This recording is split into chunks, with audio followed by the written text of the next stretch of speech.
Carmichaels won it in 97 and 98, played for the title in 12 and 13, and now looking to reclaim the big trophy here. But the top-seeded Union Scots will have something to do about that, no doubt here.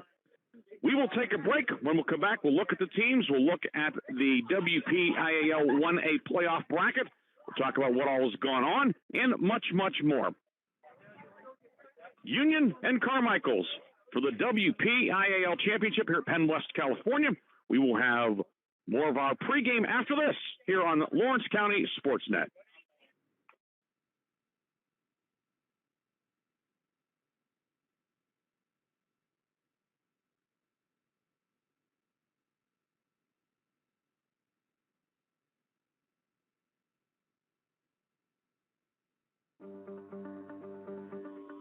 No two companies create the same way. Toshiba empowers the art of business by uniquely enabling businesses to work with tools designed specifically for them. In a constantly evolving world, business communication must be agile, efficient, and fast. Toshiba is the company that helps you manage it all, from paper to digital to screen and back again. Toshiba, empowering the art of business.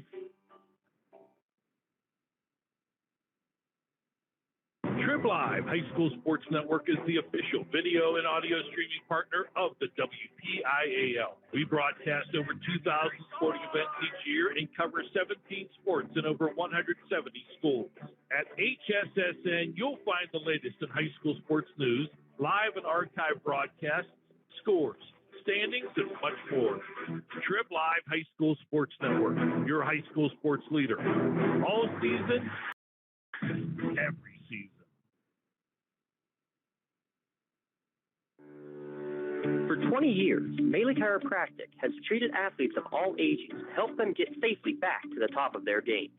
Melee Chiropractic has 3 full-time doctors in their office, and all 3 are former area athletes who have had to battle injuries throughout their careers. They want to help you get safely back on your feet. But more importantly, help stop the injuries before they happen. Prehab before you rehab. Attention all high school student athletes. During your sports season, a $25 visit to the Melee Chiropractic office includes an adjustment and or all therapies necessary. From the athletes of tomorrow to the weekend warriors and everything in between, let Melee Chiropractic keep you in the game. Castle Asphalt and Construction is driven to provide quality, cost-efficient pavement-related services to Western Pennsylvania. Every paving or construction service at Castle Asphalt begins with a thorough site inspection of the area to allow their team of professionals to become familiar with the unique conditions of your home or business. Once the site inspection is complete, Castle Asphalt provides you with a detailed plan of the design, cost, materials, and time of completion, so you know exactly what to expect during your construction. Visit castleasphalt.com to request a quote for your next project and make your dream design come to fruition. Contractors, the Department of Healthy Homes needs you. From small to large residential projects, you can help families live safer and healthier with the quality work you do. It's rewarding in more ways than one. Call LCAP's Department of Healthy Homes today.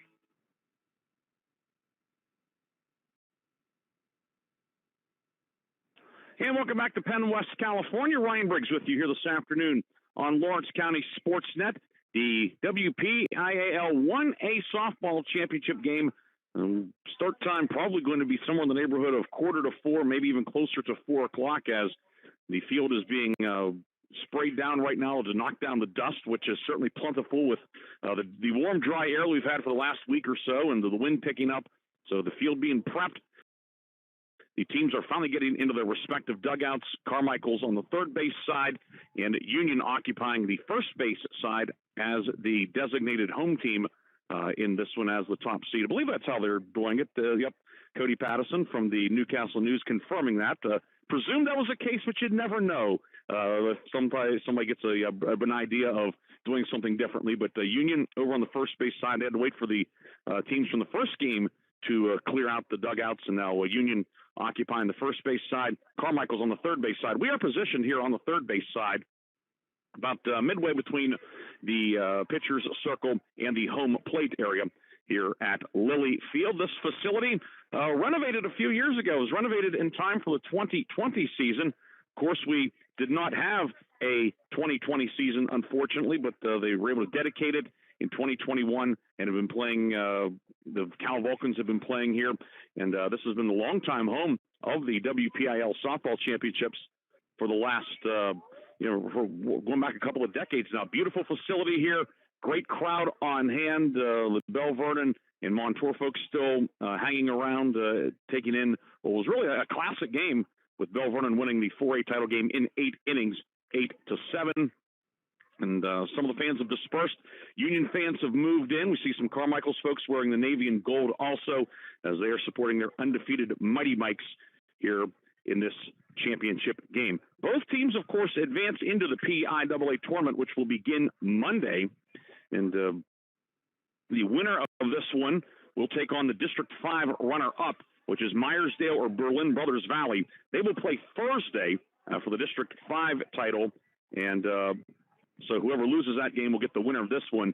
And the winner will be playing somewhere within, in southwestern Pennsylvania, within the confines of the WPIAL. If it is Union, probably back up around the Newcastle area, one would think. And if it's Carmichaels, perhaps down here at Penn West, California. The losing team advances to the state playoffs, of course, also, but will have to go on the road and take on the District 9 champion, DuBois Central Catholic.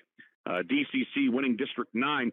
The Cardinals were the PIAA runner-up in 1A last year, and that game probably would be at Heindel Field in DuBois, which is a spectacular facility, but both of these teams would rather go there later in the state tournament instead of having to go there on Monday. One interesting thing with that matchup, the WPIAL runner-up having to take on the District 9 champion, that game is in what would be in the old days called the eastern half of the bracket, as 12 of the 16 teams in 1A softball this year and next year will come from the western half of the Commonwealth.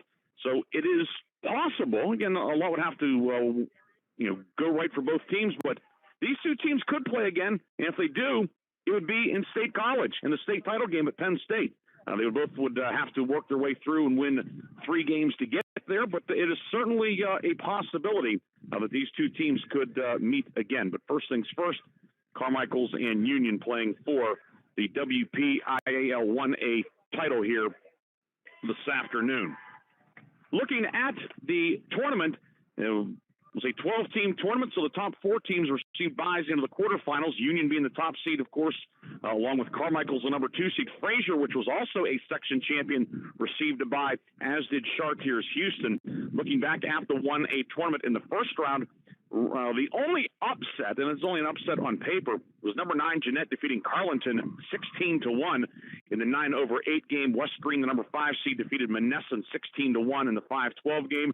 Leechburg defeated Southside Beaver 8-1 in the 7-10 game, and number 6 Jefferson Morgan defeated number 11 Northgate 7-4. And then in the quarterfinals, not a lot of drama in any of the games. In fact, 3 of the 4 were run rule games, and the one that wasn't was an 11-3 game. Union began its playoff march with a 16-1 win over Jeanette. Chartiers Houston defeated West Green. Of course, West Green has been the power in 1A. West Green had won 5 straight WPIAL titles until last year when Union beat the Pioneers, and then West Green bounced in this year's quarterfinal round. This Carmichaels team defeated Leechburg in the 2-7 game 13-3, and Fraser beat Jefferson Morgan 12-2. Semifinals, Union a 13-5 win over Char Houston, and Carmichaels outlasted Fraser 3-1. The consolation game was played last night at West Mifflin, with Chartiers Houston defeating Fraser 6-5. Both of those teams advancing into the state tournament. However, Chartiers Houston plays District 10 champion Cambridge Springs. That game maybe up towards the Meadville area. Cambridge Springs is in Crawford County, north of Meadville. And Fraser will play the District 6 champion West Branch or Claysburg Kimmel. Union 17-3, Carmichaels 18-0. We'll take a break. We'll come back with more pregame. We'll have starting lineups. We'll have the pitching matchup and much, much more. You're listening to the WPIAL Championship pregame on Lawrence County SportsNet.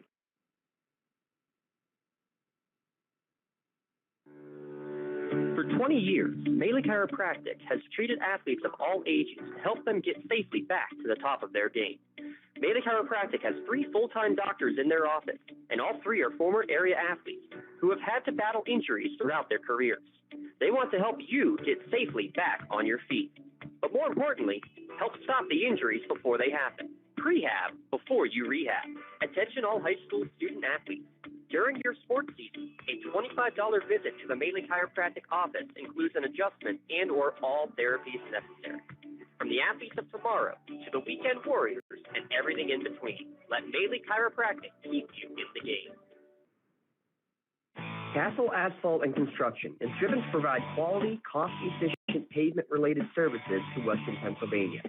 Every paving or construction service at Castle Asphalt begins with a thorough site inspection of the area to allow their team of professionals to become familiar with the unique condition of your home or business. Once the site inspection is complete, Castle Asphalt provides you with a detailed plan of the design, cost, material, and time of completion, so you know exactly what to expect during your construction. Visit castleasphalt.com to request a quote for your next project and make your dream design come to fruition. Contractors, the Department of Healthy Homes needs you. From small to large residential projects, you can help families live safer and healthier with the quality work you do. It's rewarding in more ways than one. Call LCAP's Department of Healthy Homes today.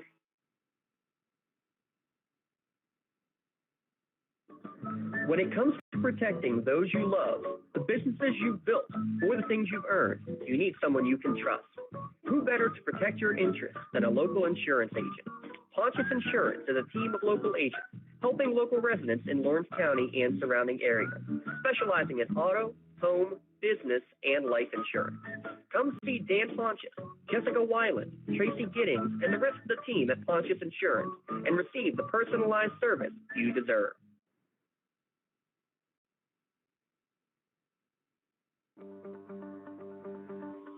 No two companies create the same way. Toshiba empowers the art of business by uniquely enabling businesses to work with tools designed specifically for them.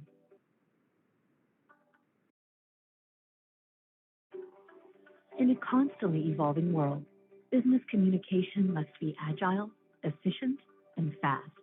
Toshiba is the company that helps you manage it all, from paper to digital to screen and back again. Toshiba, empowering the art of business.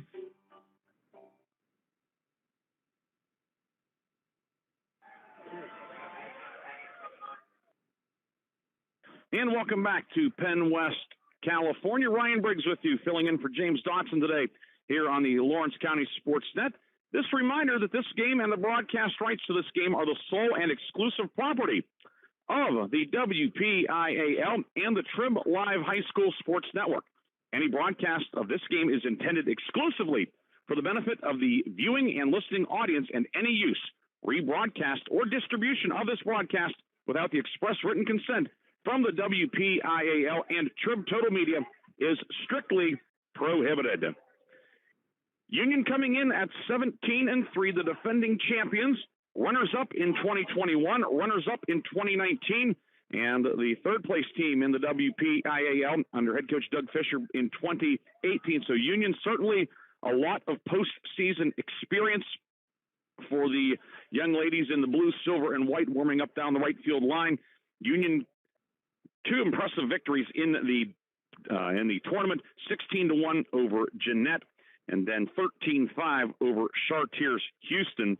And Mia Pruz in the pitcher circle certainly racking up some rather gaudy numbers, not only in the playoffs. She has all season, really, for the last 2 years. She was the winning pitcher in last year's championship game win over West Green. But in the postseason, Mia Pruz, only a sophomore, by the way, 10 innings pitched, 26 strikeouts.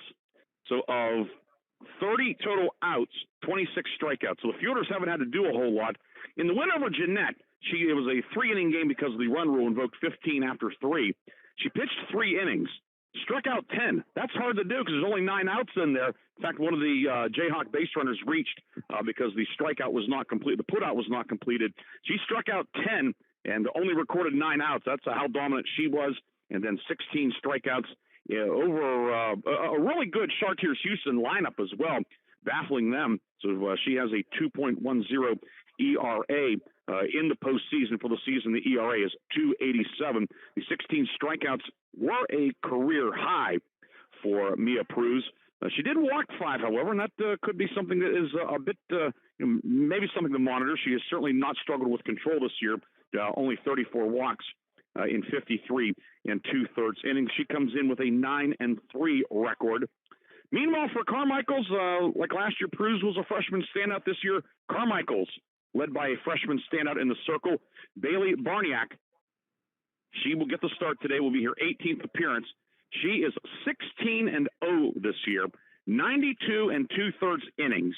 She has allowed the grand total of 26 hits, 16 total runs, only 7 of those earned, an ERA of 0.53, 179 strikeouts in 92 2/3 innings, so nearly 2 strikeouts per inning, and she has walked only 36, and she has both of the victories in the playoffs. In the quarterfinal victory over Leechburg, a 13-3 win, she went 6 innings. That game ended early due to the run rule.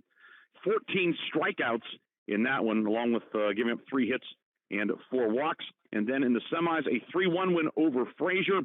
She went the distance, giving up 1 run, an unearned run. It was a 2-hitter. She struck out 13. So in 13 playoff innings, she has struck out 27, and 2-0 with an ERA of 1.62 in the postseason for Bailey Barniak. And interesting sidebar with her is that her mother is one of the assistant coaches, Nikki Onderko. Onderko is her married name, but she was the standout pitcher for Carmichael's 1998 state championship team. And then Coach Onderko went and pitched at the University of Pittsburgh.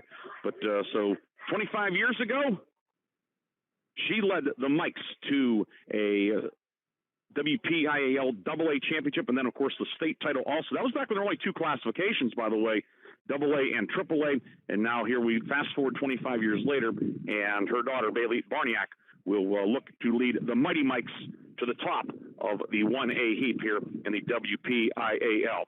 We want to remind everybody that after today's game, whenever it does start, we will have, as always, the Maley Chiropractic Play of the Game, brought to you by Maley Chiropractic.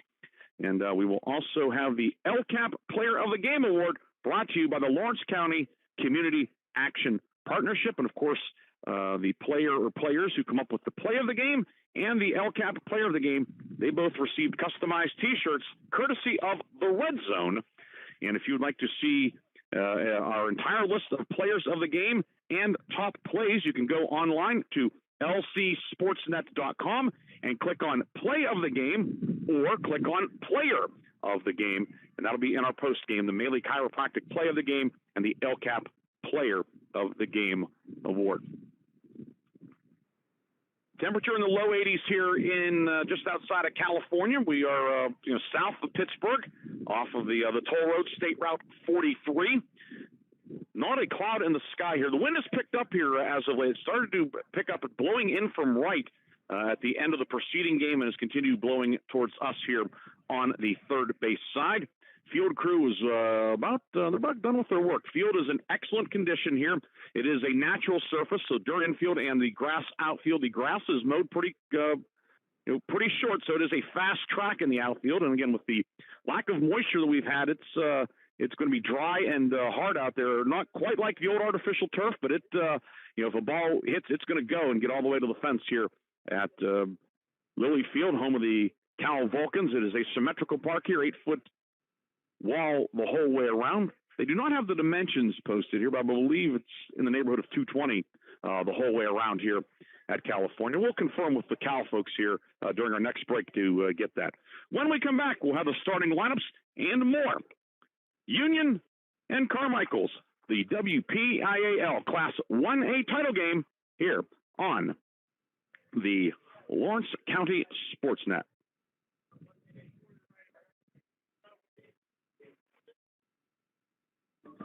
When it comes to protecting those you love, the businesses you've built, or the things you've earned, you need someone you can trust. Who better to protect your interests than a local insurance agent? Pontius Insurance is a team of local agents helping local residents in Lawrence County and surrounding areas, specializing in auto, home, business, and life insurance.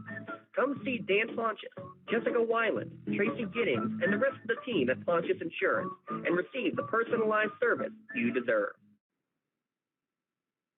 Has your child's early education slowed down or even paused due to the pandemic? This is crucial time you can't get back. LCAP can keep your little learner on track for success. We have options for working and non-working parents with in-person childcare and age-appropriate virtual learning to keep them busy and engaged. Parents, don't hit pause on early learning. Lawrence County Community Action Partnership can jumpstart their future. Learn more at lcap.org. Don't get left out to dry. Call the Penn Ohio Bottled Water Company for the fastest and most efficient bottled water delivery service in the area. Penn Ohio offers bottled water ranging from 16.9-ounce bottles to 5-gallon jugs, perfect for your next event or office water cooler system. Also, don't forget to ask about their custom labeling options. Visit PennOhioBottledWater.com for more information and to get a quote on their delivery services. Whether it's at home, in the office, or on the sidelines, Penn Ohio has you covered.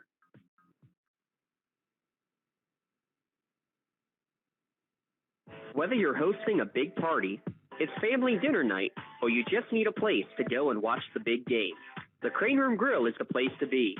Need that something special for your upcoming event? Ask about the CR Brewing Company's custom brewing options to give your big day that personalized touch that your guests will never forget. Visit craneroom.com to see their full menu, or call in your takeout order now at 724-656-1553. The Crane Room Grill and CR Brewing Company, a winning combination. Welcome back to Lilly Field here on Lawrence County SportsNet. Ryan Briggs with you.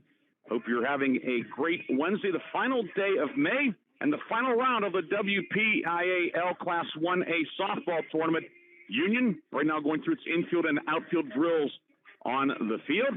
And then it'll be Carmichaels getting the field for 10 minutes, and then we'll be getting set for action.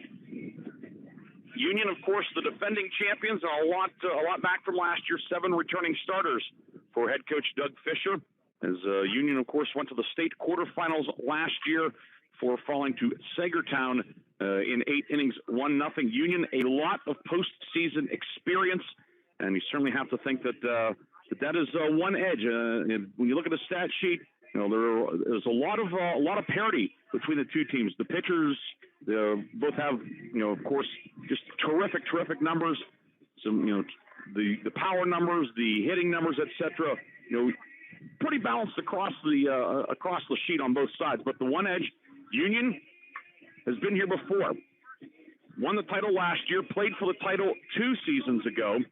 Carmichaels, it's been 10 years since the Mighty Mikes advanced this far. Some of these, young ladies were, in kindergarten, first grade, maybe even, in some cases, the freshmen hadn't even started formal schooling yet, as the last time Carmichaels played for the WPIAL title.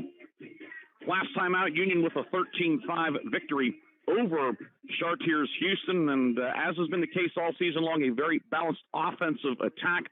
Olivia Williams led the way, going 3 for 5 with 2 runs scored. Mia Pruz helped her own cause, 2 for 2 with a double and 2 walks. Allie Ross with a 2-run triple. Tori May doubled and scored a pair of runs. Addie Nogue added a triple, knocked in a run. Mallory Gorgas, the shortstop, 1 for 2, a triple and 3 runs batted in. Ella Casalandra with a double and a run scored also, as Union getting productivity up and down the lineup, as 8 of the 9 offensive starters had at least 1 hit in that 13-5 victory. And it's just been really a continuation of what's gone on all season for Union, coming in at 17-3 overall. Union, the champions of Section 1 in 1A, and Union won it pretty much going away. A 4-game lead, or winning the league by 4 games. Carlinton, Northgate, Southside Beaver all tied at 8-4. Sewickley Academy 3-9. Rochester 2-10, and then Cornell 1-11, rounding out the standings. Union, we mentioned the 17 wins. The 3 setbacks this year. Sometimes you can really learn a lot about a team looking at who they didn't beat. In this case, Union lost to Mohawk this year early on. Mohawk reached the 3A playoffs this year. Union also lost to Neshannock, who will play tomorrow in the 2A finals against Laurel. Neshannock, one of two undefeated softball teams in the WPIAL, along with Carmichaels, who we're going to see here. And then the other loss came to Bell Vernon, who's now 18-4 and just won the 4A title about 20 minutes ago. So Union certainly a tough non-conference schedule. Coach Fisher beefing up the non-conference schedule. And of course, Lawrence County, so much depth across the board in softball, with Neshannock and Mohawk, and just on down the line. Laurel's been tough for a number of years, certainly. And Union battle-tested, certainly, coming in for this championship game this afternoon. The Scots led offensively by their pitcher, Mia Pruz, hitting .522 this year. She's actually, her career average has actually gone down this year. She hit .524 last year, so a .523 average for her career. And she has 8 home runs this year, homered in the quarterfinal win over Jeanette. Also a team-leading 27 runs batted in this year.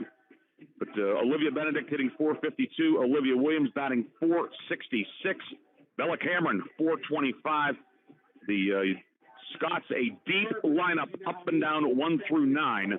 And certainly, Bailey Barniak, the Carmichaels pitcher, has had a great season, but you'd have to think that this is her stiffest test from a pitching standpoint this year. We'll take a break. We'll come back. We'll talk about Carmichaels, and we'll get you set with the starting laps as we approach first pitch here on Lawrence County SportsNet.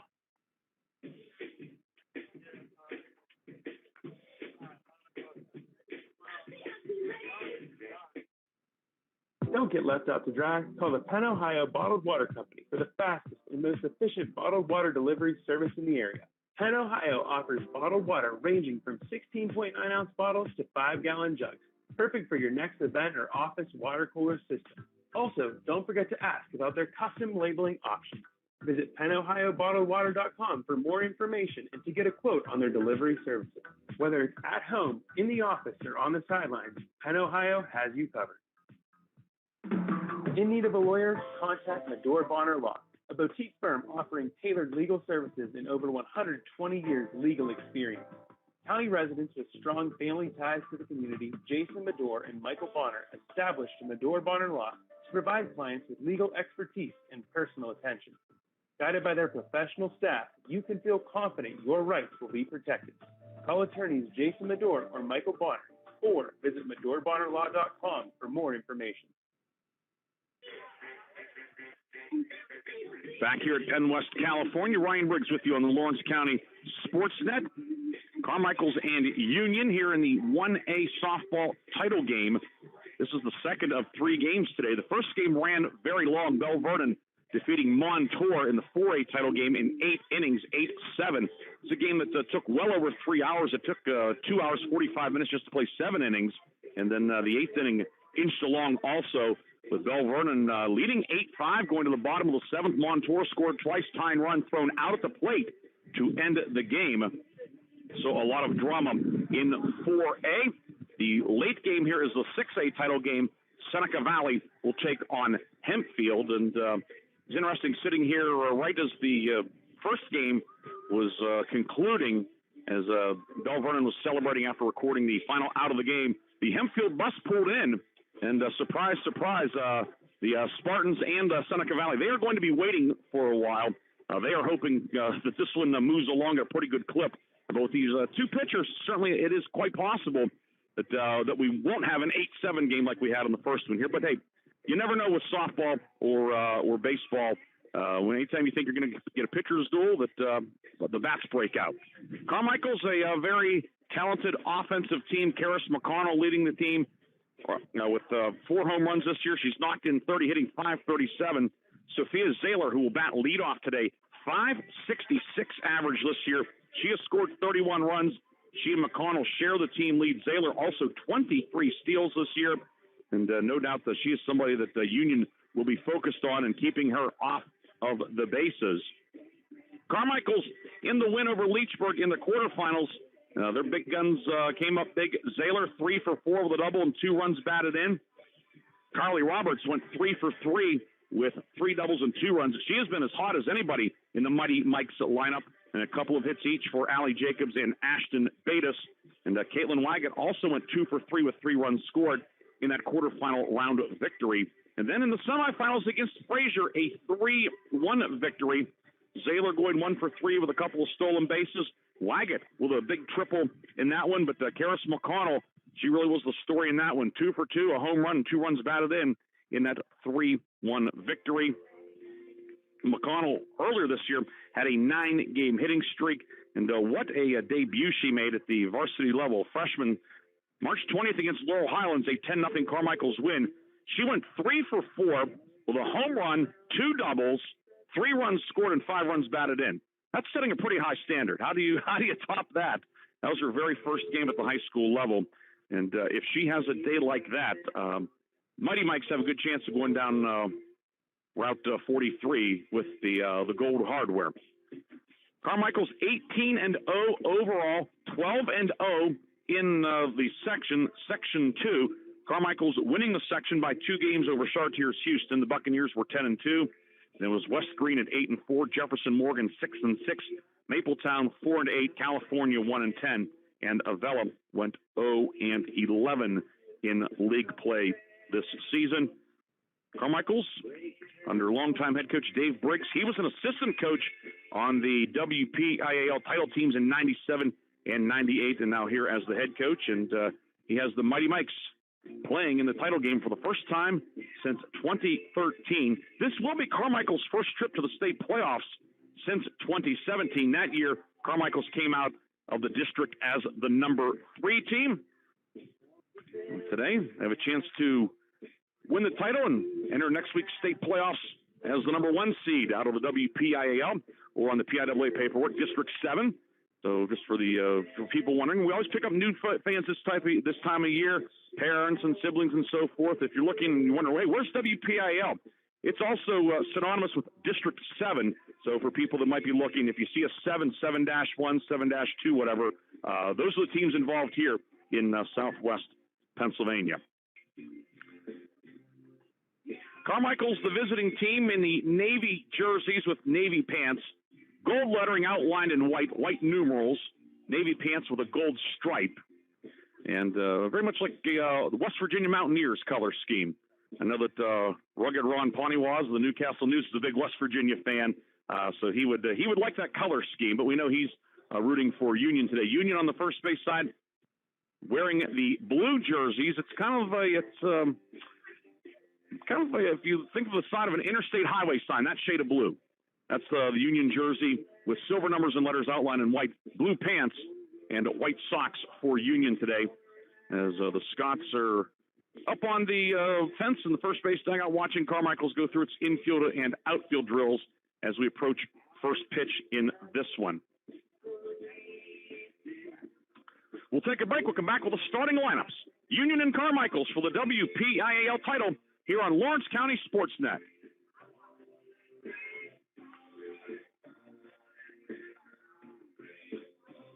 At LCAP Early Learning Centers, our kids are superheroes with extraordinary abilities to explore and learn.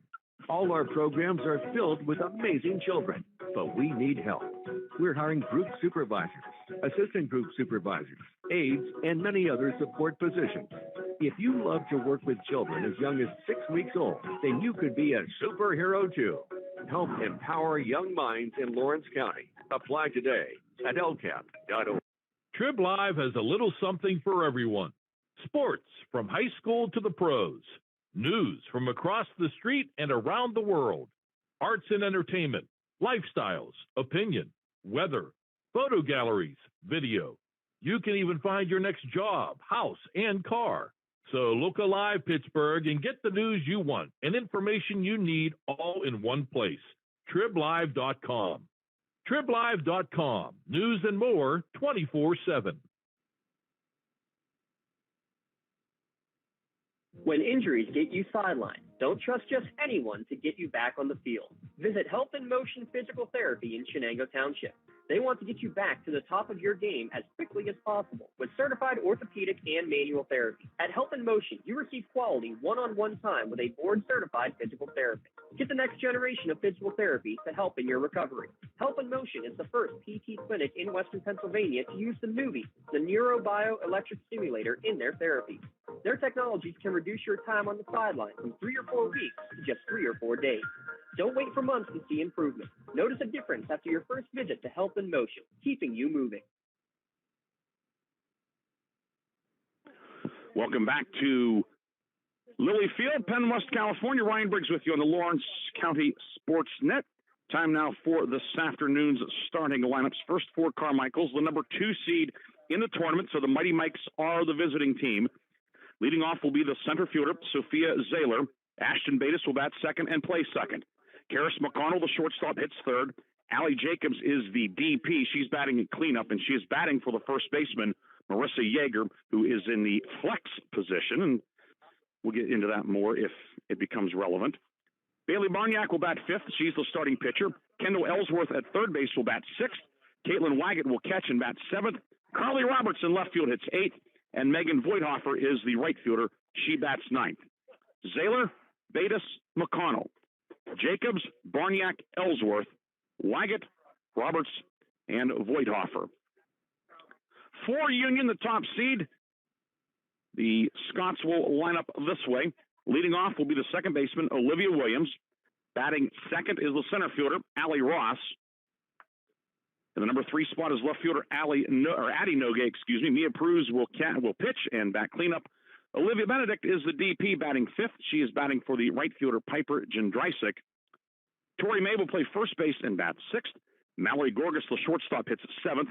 Bella Cameron back in the lineup will do the catching and hit eighth. And it's Ella Castellandra at third base, batting ninth for the Scotties.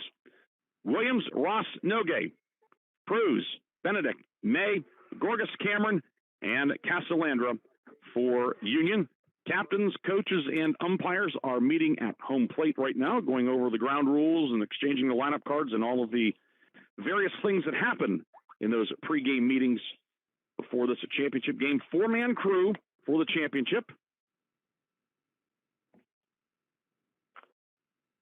Good crowd on hand. It's thinned a little bit from the first game. Bell Vernon and Montour both had big followings here, but we see a lot of Union fans here in the blue and white, and likewise for Carmichaels. Carmichaels, about a 25-minute trip up from Greene County here, so a shorter trip for the Mikes coming up from the southern reaches of the WPIAL, and of course, Union making the trip down here, but Union knows the way. Back here for the third straight year, and really in terms of seasons that were played, the fourth straight full season, 2019, 2021, 2022, and now 2023.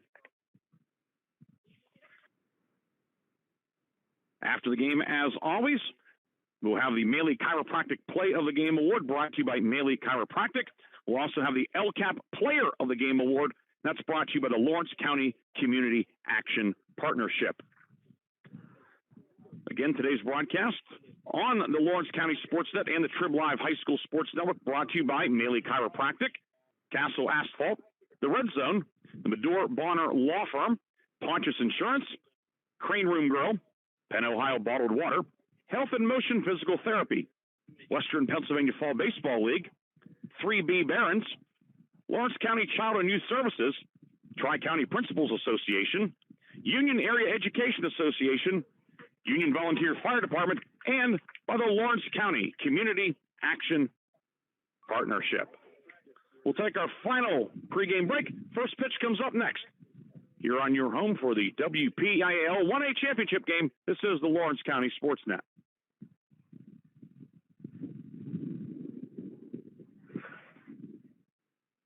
Business communication must be agile, efficient, and fast. Toshiba is the company that helps you manage it all, from paper to digital to screen and back again. With smarter printing, you are unleashed. The office is wherever you are, and Toshiba makes it seamless to print whatever, wherever, and whenever. Our mobile printing applications allow you to print or scan to both Toshiba and third-party MSPs right from your mobile device. Toshiba, empowering the art of business. Trib Live has a little something for everyone. Sports from high school to the pros. News from across the street and around the world. Arts and entertainment, lifestyles, opinion, weather, photo galleries, video. You can even find your next job, house, and car. So look alive, Pittsburgh, and get the news you want and information you need all in one place. TribLive.com. TribLive.com. News and more 24/7. In need of a lawyer? Contact Medore Bonner Law, a boutique firm offering tailored legal services and over 120 years legal experience. County residents with strong family ties to the community, Jason Medore and Michael Bonner, established Medore Bonner Law to provide clients with legal expertise and personal attention. Guided by their professional staff, you can feel confident your rights will be protected. Call attorneys Jason Medore or Michael Bonner, or visit MedoreBonnerLaw.com for more information. Don't get left out to dry. Call the Penn Ohio Bottled Water Company for the fastest and most efficient bottled water delivery service in the area. Penn Ohio offers bottled water ranging from 16.9-ounce bottles to 5-gallon jugs, perfect for your next event or office water cooler system. Also, don't forget to ask about their custom labeling options. Visit PennOhioBottledWater.com for more information and to get a quote on their delivery services. Whether it's at home, in the office, or on the sidelines, Penn Ohio has you covered. Building Block Baseball is a local organization dedicated to actively involved in teaching and development of local baseball talent. 3B provides weekly baseball seminars from January through May to enhance local baseball knowledge for players, coaches, and parents. Building Block Baseball is available for one-on-one development programs, team instruction, and group sections. 3B also provides Lawrence County with their own collegiate summer baseball team. The 3B Barons showcase top collegiate baseball talent of the area. Visit buildingblocksbaseball.com for more information and for a free downloadable documents and videos. Whether you're just learning the game, playing in college, or coaching a team, 3B can get you the building blocks of baseball today. Looking for a unique way to expand your business? Advertise on the Lawrence County SportsNet and be seen by thousands of viewers in the area and around the country on over 100 broadcasts each year. Visit lcsportsnet.com and click Advertise with LCSN.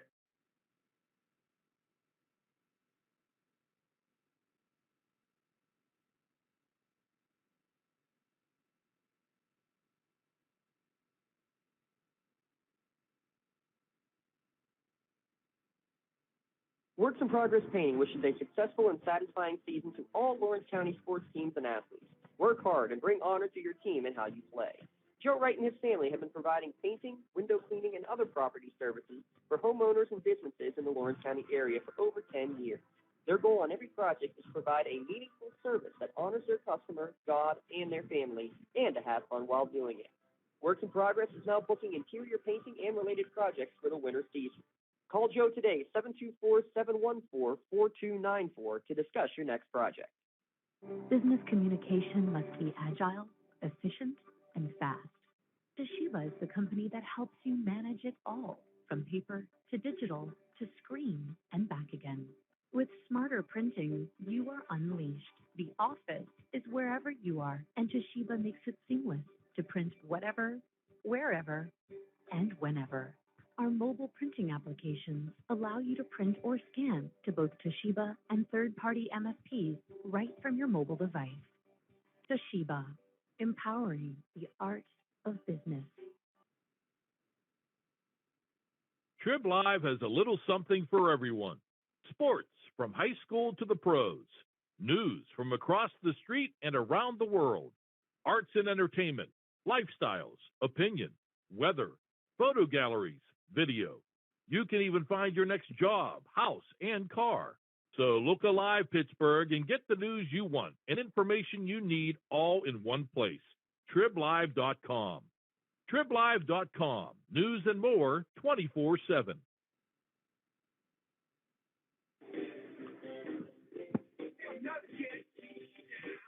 And we're back here on Lawrence County SportsNet, about ready to get underway.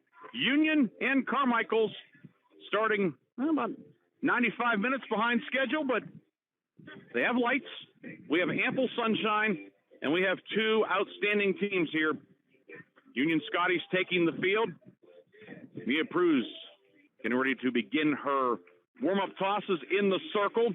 Wind blowing in from right. Again, no clouds at all. Any infield pop-up or even fly balls to the outfield, could be, perhaps problematic. Fighting the sun. as it continues to swing around towards the west here, as we're now went from mid-afternoon to late afternoon here. Carmichaels will have Sophia Zahler, Ashton Bates, and Karis McConnell due here in the top of the first against Mia Pruz. Pruz 9-3 this year, 2.87 ERA, 14th appearance, 53 2/3 innings. She's given up 41 hits, 101 strikeouts, 34 walks, 26 strikeouts in 10 innings in 2 playoff games.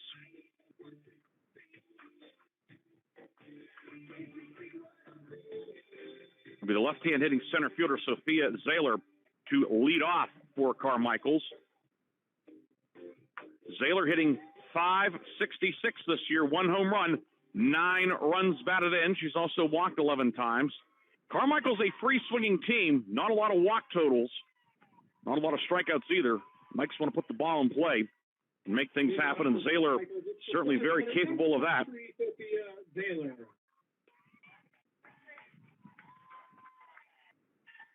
And the WPIAL Championship about to get underway. Pruz up on the rubber.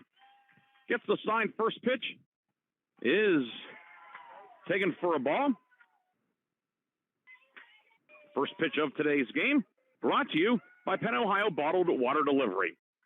That first pitch delivery from Pruz out of the zone for a ball. The 1-0 is high, 2-0 now on Zahler.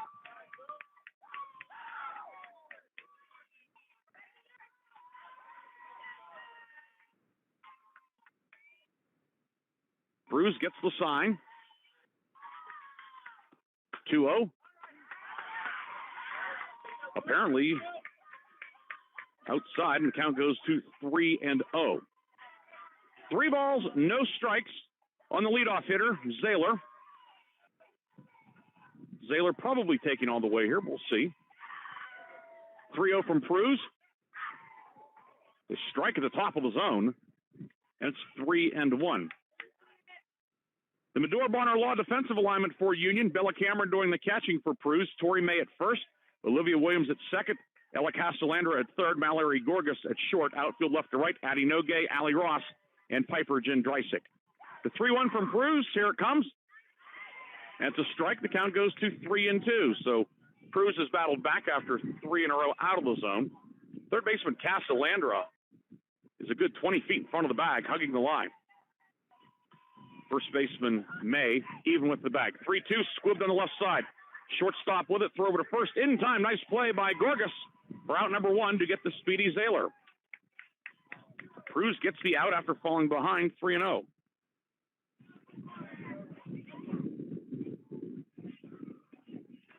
Now batting second baseman, number 2. One away for Ashton Bates, hitting .351 this year. 2 home runs and 20 runs batted in.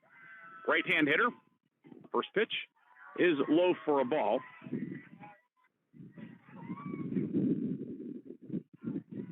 Wind really picking up here. This is as strong as the wind has gusted all afternoon. Castellandra, the third baseman, she's pretty much even with the pitcher's rubber. That's how close she is.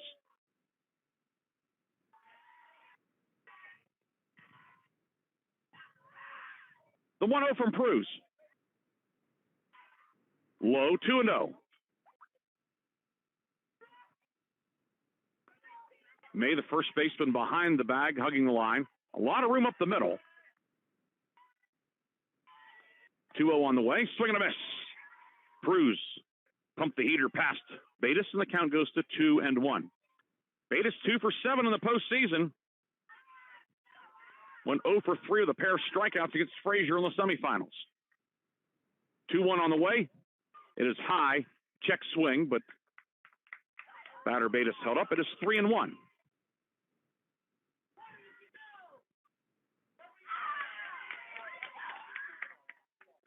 Check with the umpire at first, and Bates indeed did hold up. Didn't look like it was a real difficult choice or difficult call to make. 3-1 from Pruz. High, ball 4. And a 1-out walk for the number 2 batter, Bates. Going to bring up Karis McConnell, the shortstop, hitting .537 this year. 4 home runs, 30 runs batted in. She has 12 extra base hits total this year, a slugging percentage of an even 1,000. Homered in the win over Frazier. Bats with 1 on and 1 out. First pitch from Pruz is low. Throw down to first, and back safely is Betas.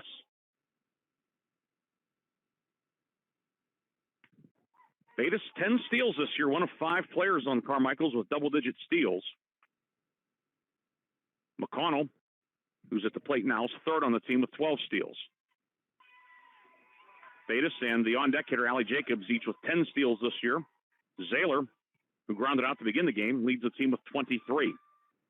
The 1-0 for Mia Pruz fouled straight back, and it's 1-1. On the Carmichaels shortstop. When we go to the bottom of the first, Union will have Olivia Williams, Allie Ross, and Addie Nogay due against Bailey Barniak.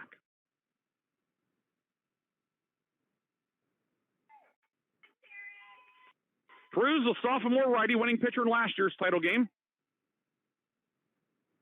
1-1. This is driven deep to center. It is going to be over the head of the center fielder, Ross. It goes all the way to the fence. Rounding third coming home is Betas. And it is a one-out double for Karis McConnell. She puts a charge in one to center. Her 31st run batted in, and Carmichaels strikes first. It's 1-0 Mighty Mikes on the RBI double from Karis McConnell.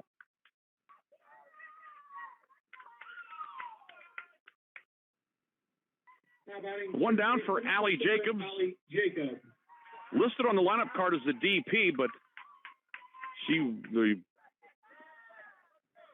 chances she's going to play first base. So the late scratch, swing and a miss by Jacobs, comes up empty, hitting .534 this year. 2 home runs, 24 runs batted in. Also has a dozen doubles on the year. She's listed as the DP on the lineup card, but they announced her over the intercom as the first baseman. She drives this one out towards right center, and that is going to be up the alley, off the base, and into second with a stand-up double is Allie Jacobs.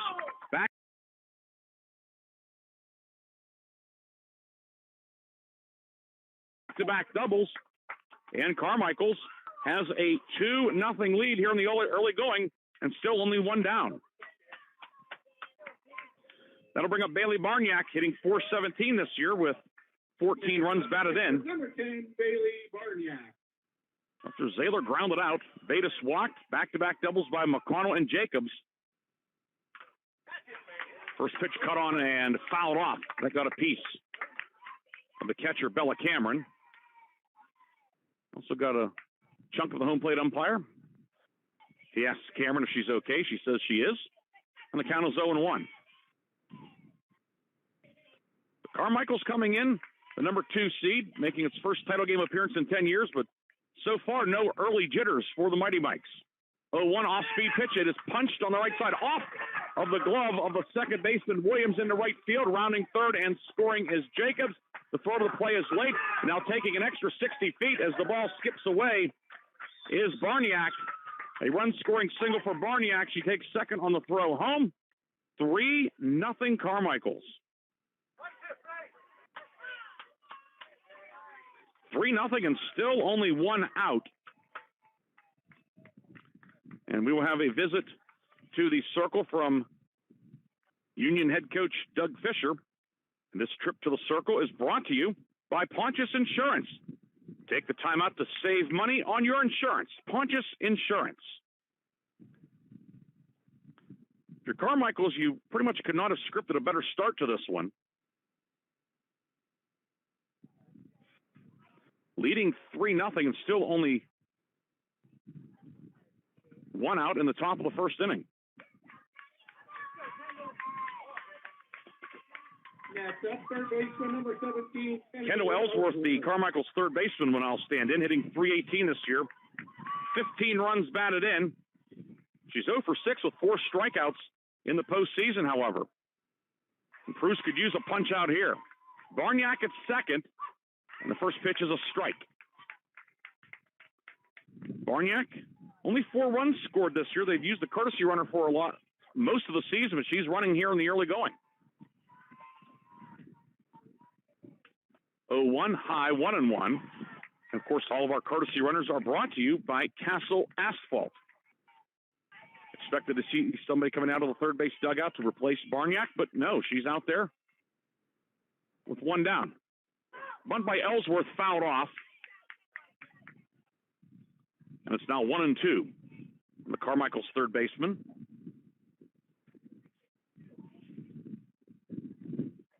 Ellsworth, a senior. Right-hand hitter facing the sophomore Pruz. 3-0 Carmichaels. 3 runs on 3 hits so far. And a feeble swing and a miss by Ellsworth. She goes down for a very important second out here in the top of the first. 2 down for the catcher, Caitlin Waggett. .417 average this year. No home runs at 16 runs batted in. Does have 7 doubles and 3 triples. Slugging .688 on the season. She bats with Barniak out at second, but now 2 away. Pruz first pitch.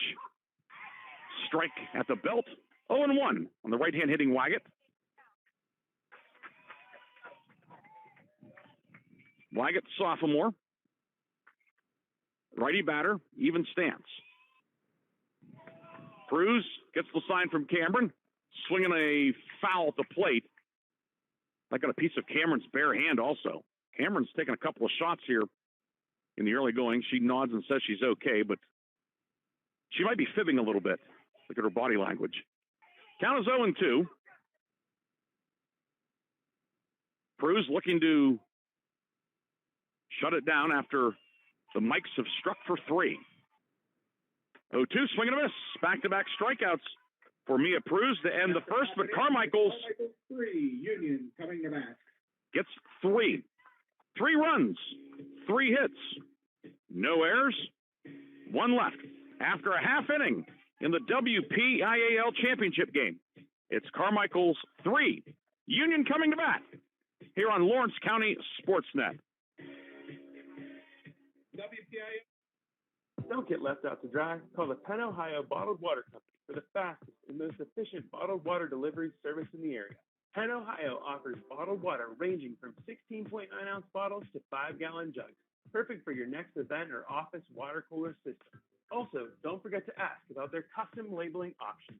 Visit PennOhioBottledWater.com for more information and to get a quote on their delivery services. Whether it's at home, in the office, or on the sidelines, Penn Ohio has you covered. Has your child's early education slowed down or even paused due to the pandemic? This is crucial time you can't get back. LCAP can keep your little learner on track for success. We have options for working and non-working parents with in-person childcare and age-appropriate virtual learning to keep them busy and engaged. Parents, don't hit pause on early learning. Lawrence County Community Action Partnership can jumpstart their future. Learn more at lcap.org. Welcome back to Penn West, California. Ryan Briggs with you on the Lawrence County SportsNet. Carmichaels scores 3 in the top of the first, and now Union will look to answer. Olivia Williams, Allie Ross, Addie Nogue due for the Scotties, as they will face Bailey Barniak, the Carmichaels ace, 16-0 this year. ERA of 0.53, 92 and 2/3 innings. She has struck out 179 and has walked only 36. Olivia Williams leading off, the second baseman, hitting .466 this year. No home runs, 20 runs batted in. 4 for 8 in the postseason. Lefty batter facing the right-hand pitcher, Barniak.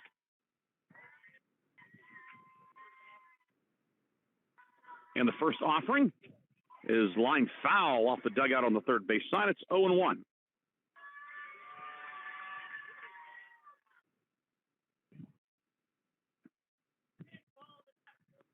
An illegal pitch has been called, so it is a ball. Apparently, Barniak did something that was now wanting an explanation.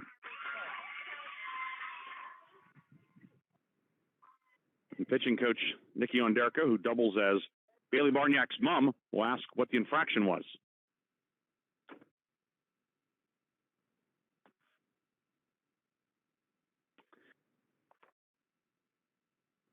In the meantime, we can give you the Medore Bonner Law defensive alignment for the Mighty Mikes. Barniak doing the pitching. Caitlin Waggett doing the catching. Allie Jacobs, who was listed as the DP on the original lineup card, she's in the game defensively at first base. So it is the straight 9 lineup for Carmichaels. Ashton Bates at second. Kendall Ellsworth at third. And Karis McConnell at shortstop. Outfield left to right, Carly Roberts with Sophia Zahler in center. Megan Voigthofer is in right field. So the conference on the mound has broken up. Count is 1-0 on Olivia Williams.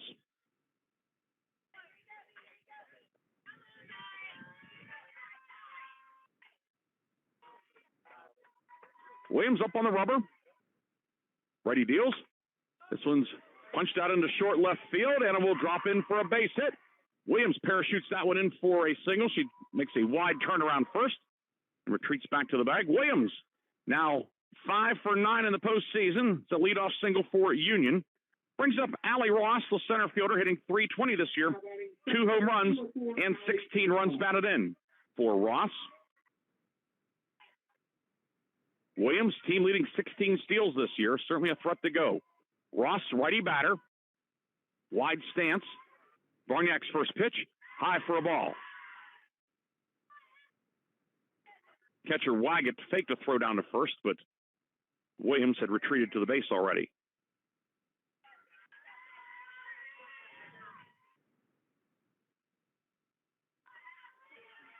Ross awaiting the 1-0. Barniak's pitch. High and tight. 2-0 now on Ross, the Union center fielder. She was named the Lawrence County Distinguished Young Woman last weekend. Will go on to state competition over the summer. A very prestigious honor for Allie. 2-0, swing and a miss. Barniak, unimpressed by that award, throws a fastball by her. 2-1.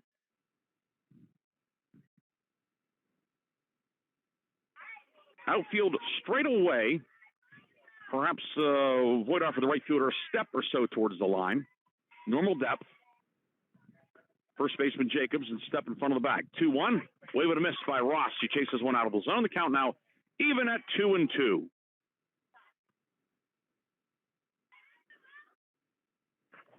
Third baseman Ellsworth pretty much even with the bag also. A stoppage to dust off the plate. They watered down the infield, but it is still very dry, and with the wind picking up, it doesn't take much for home plate to get covered with some dirt. Williams at first after her leadoff single. The 2-2. Ross shows bunt, pulls back, takes strike 3. Throw down to first, and back with a head first dive is Williams. Barniak records the strikeout. 1 down for Addie Nogue. Nogue hitting .451 this year. 2 home runs, 20 runs batted in. Homered in the quarterfinal win over Jeanette. Tripled in the semis against Chartiers Houston.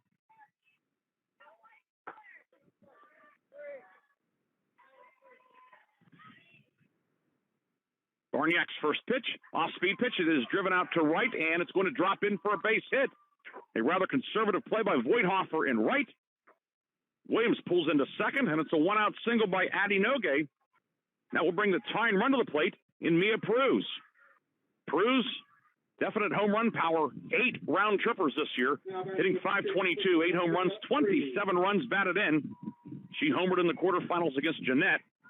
3 for 4 in the postseason with 3 walks. Barniak's first pitch, a little bit high, 1-0 on Mia Pruz. The way the wind is blowing in, it's going to take a pretty good shot to get one out today. Pruz is certainly capable, and as hard as Barniak throws, she'll supply some of the energy. The 1-0, high, 2-0 now on Pruz. Williams parachuted a single into short left to lead off after Ross struck out. Nogue dropped a single into right center. First and second, 1 down, bottom of the first. Carmichaels scored 3 in the top of the inning. Union looking to answer. Barniak's 2-0. Swing and a miss. Pruz fooled by that one. 2 balls and a strike now. Oh, they're going to call an illegal pitch.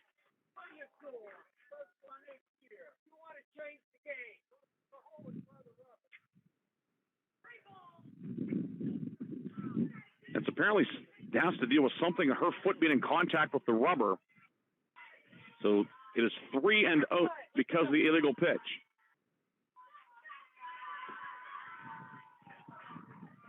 .30 is high.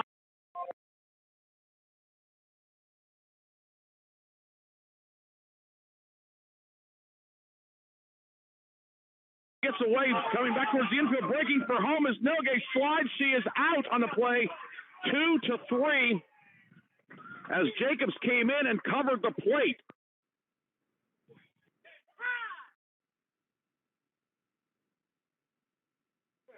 Noge is down on all fours at the plate. So Cruz walked. The catcher Waggett threw to third. Didn't have to because Williams was entitled to third. Runners on first and second. The walk loaded the bases. The throw went into left field.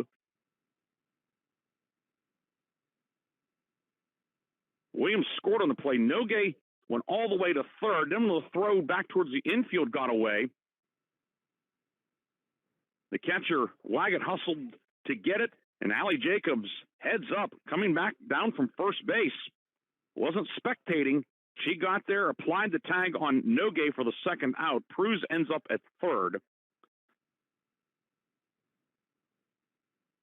Noge is to her feet and walking off without any assistance, which is good to see.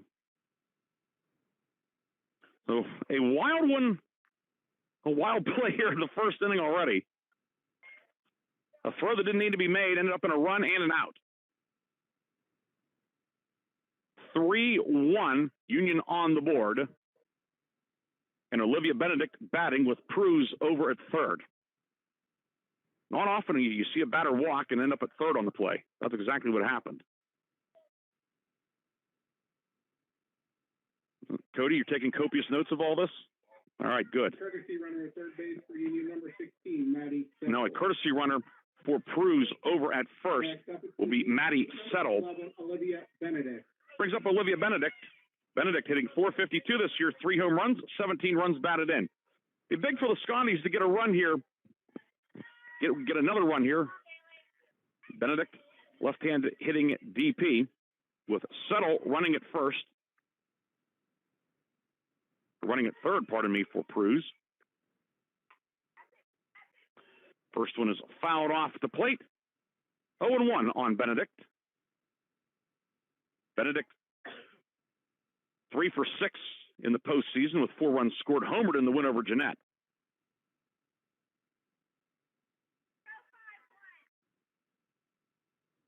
(3-1), Carmichaels with the lead, bottom of the first. Pitch on the way from Barniak, swing and a miss. And it's now 0-2 on Benedict. Carmichaels 3 runs on 3 hits in the first inning. Union with 3 hits here. 2 hits, pardon me, this inning. And 1 run, and a runner over at third, but 2 away. 0-2 to Benedict. Here it comes. Fouled straight back. Good cut by Benedict. Back towards the parking area here at Lilly Field. Carmichaels will have 8, 9, and 1 due in the second. Roberts, Voigthofer, then back to Zalar at the top of the order. The 0-2 from Barniak. Here it comes. Rolls in there, blocked nicely by Waggett, the catcher. Now 1-2 on Union's designated player, Olivia Benedict. She is batting for the right fielder, Piper Jendrysik.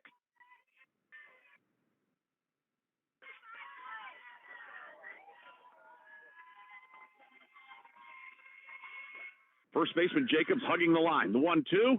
Swing and a miss. It goes off the backstop. It comes to the pitcher. Barniak seated. She throws the first for the putout, 1-3.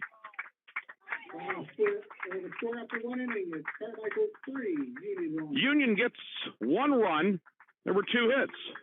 1 error, 1 left, and that doesn't begin to tell the whole story. It's 3-1 Carmichaels. We'll come back with the top of the second after this. You're listening to the WPIAL Championship game on Lawrence County SportsNet. At LCAP Early Learning Centers, our kids are superheroes with extraordinary abilities to explore and learn. All our programs are filled with amazing children, but we need help. We're hiring group supervisors, assistant group supervisors, aides, and many other support positions. If you love to work with children as young as 6 weeks old, then you could be a superhero too. Help empower young minds in Lawrence County. Apply today at lcap.org.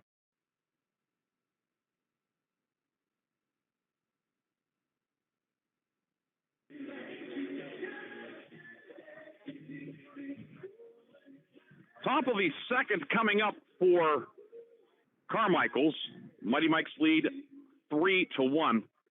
The bottom of the first, the inning ending on a rare strikeout completed 1-3. Benedict swung at the pitch, missed it. It came off of the backstop. The catcher couldn't handle it, but it came to the pitcher, Barniak, who slipped, but while seated through to first to complete the putout. Mia Cruz with her first pitch of the second, and is a swing and a miss by left fielder Carly Roberts. Roberts, right-hand hitting left fielder, hitting .263 this year. 9 for her last 17, however, but she comes up empty on a pitch in the dirt. 0-2 on the Carmichaels' number 8 batter.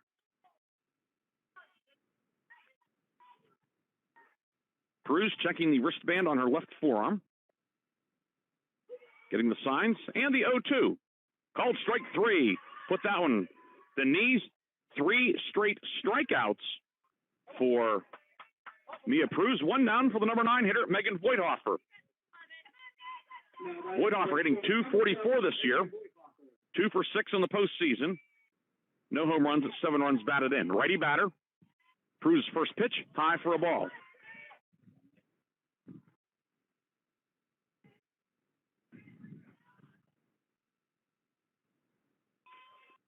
First baseman May playing behind the bag. Casalandra way in at third. Swing and miss by Voigthofer. Count now a ball and a strike. Voigthofer with 11 strikeouts this year. That is the most in the Carmichaels lineup.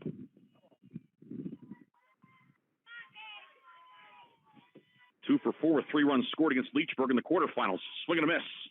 Quite tardy on that one. It's now 1-2. Union in the blue jerseys, white letters, silver numbers outlined in white, blue pants, white trim. Carmichaels in the navy with gold and white numerals and trim. 1-2 is high. Check down at first, and indeed, Voigthofer held up. 2-2 now on Megan Voigthofer.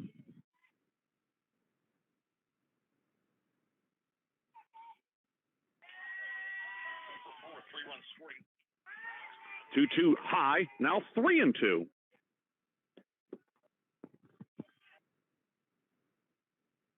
Voigthofer this year has walked 1 time all season. The count is 3-2. Payoff from Cruz on the way. The righty deals. Sliced foul on the first base side. Up the hill and towards the parking lot. Beautiful facility here in California. Great softball tradition here at Cal. A couple of national titles back in the late 90s, 97 and 98 in NCAA Division II. These teams playing for the WPIAL 1A title. The 3-2 is low, and for the second time this season, Megan Voigthofer walks.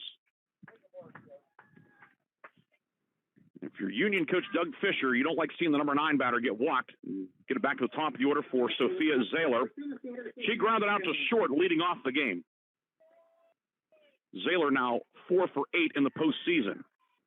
Left-hand batter. First pitch, shows bunt, pulls back, ducks out of the way. It's 1-0. Zahler, 484 career average.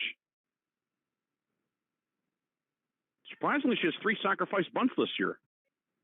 Castellander creeping in from third, and Zahler takes a strike. Zahler recently earned the WPIAL James Collin Scholar Athlete Award. Very prestigious honor.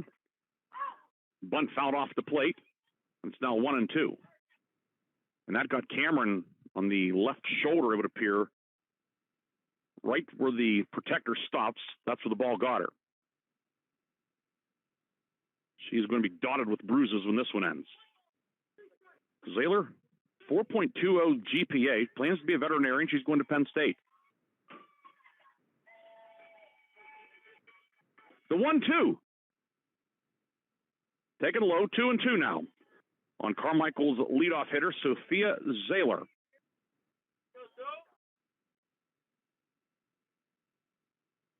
Zahler won home run this year. That came against Jefferson Morgan on April 19th. Pruse the 2-2. Rolled back to the circle. Pruse throws to second. Nobody's there. It goes into center field.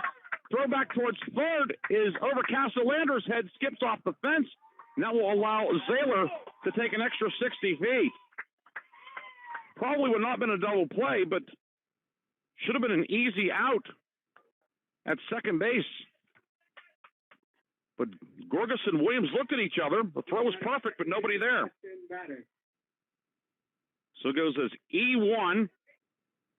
Zahler reaching on a fielder's choice, and then she will move up on the errant throw back to the infield from center fielder Ross. So 2 errors on the play.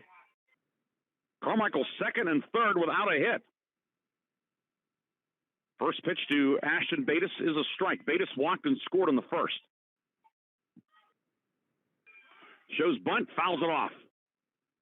Carmichael's had the squeeze on, but it's 0-2 now on Bates. Pruse with 3 strikeouts. She could use one here. McConnell, who doubled and scored in the first, is on deck. Castellandra, the third baseman, way in. May even with the bag at first. 0-2, high.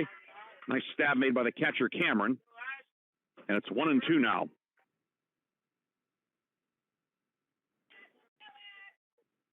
Bates, right-hand hitting second baseman. Pops this one foul territory down the right field line, but it will land before anybody can get there. Didn't have a whole lot of hang time on it. Bates, 8 for her last 14. It's a 571 clip. Bats with Voidhofer at third, Zahler at second, 1 down top of the second. Carmichaels with a 3-1 lead. Pitch on the way, off speed pitch. A little bit high. Bates turned and gave a little bit of a look like that was a close one. But the count goes to 2-2. On Carmichael's number 2, here in inning 2. Pruse gets the sign. Pitch on the way, swing and a miss. Strikeout number 4 for Mia Pruse. 2 down for Karis McConnell, who doubled in Bates and then later scored in the first. Think about putting her on, but then you have the dangerous Allie Jacobs on deck. Second and third, 2 down now for McConnell. Pruse, first pitch. It's a little high, 1-0.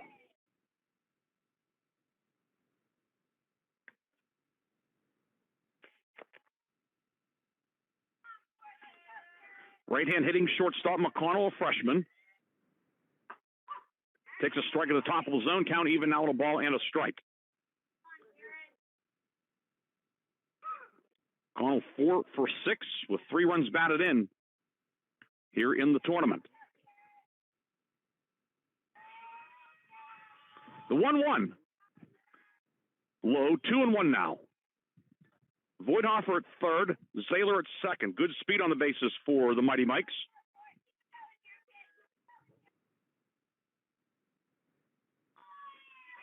Mia Pruse, the 2-1.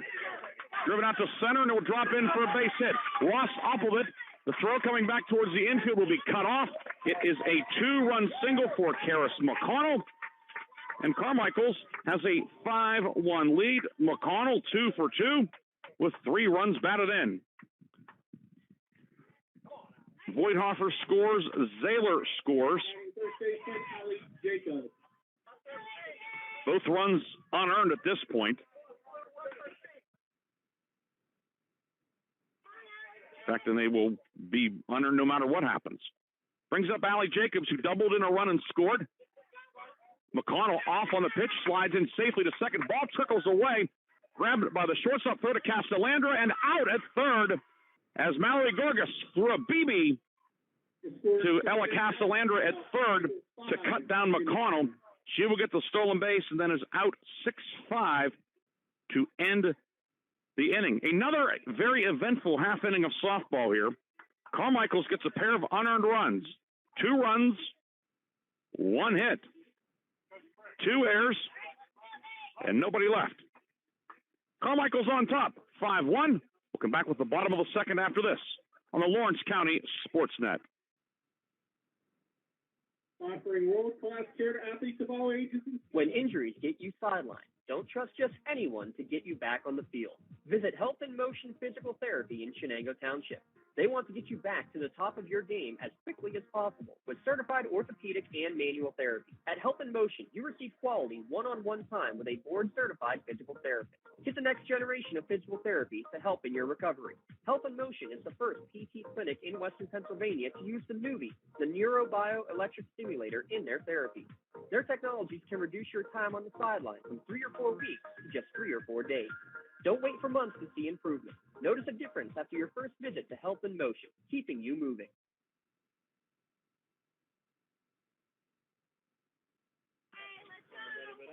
Leading off for Union in the 5-1, Carmichael's with the lead. Tori May.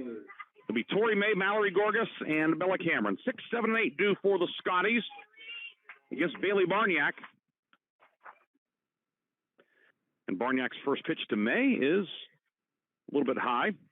1-0 on the Union first baseman. Tori May hitting .358 this year. She's knocked in 20. Second on the team with 29 runs scored this year.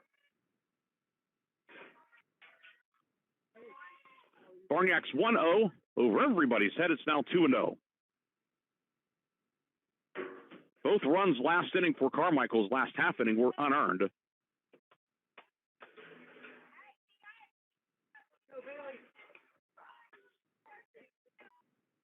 Slightly close stance, 2-0 is low. 3-0 now. We expected a pitcher's duel, but we're not getting it so far through an inning and a half. Union perhaps could have gotten more, except for perhaps running themselves out of the inning. 3-0, high, ball 4. It is a 4-pitch walk to Tori May. And a leadoff walk, second straight inning in which Union gets the leadoff batter on. We'll bring up Mallory Gorgas, the shortstop, hitting .353 this year. No home runs, 14 runs batted in, 3 for 4 in the postseason. She's knocked in 5. Right-hand batter and somewhat of a crouch. First pitch from Barniak is a strike at the thigh. May with 7 steals this year, but be surprised if she's going. Oh, nope. Not a strike. An illegal pitch called.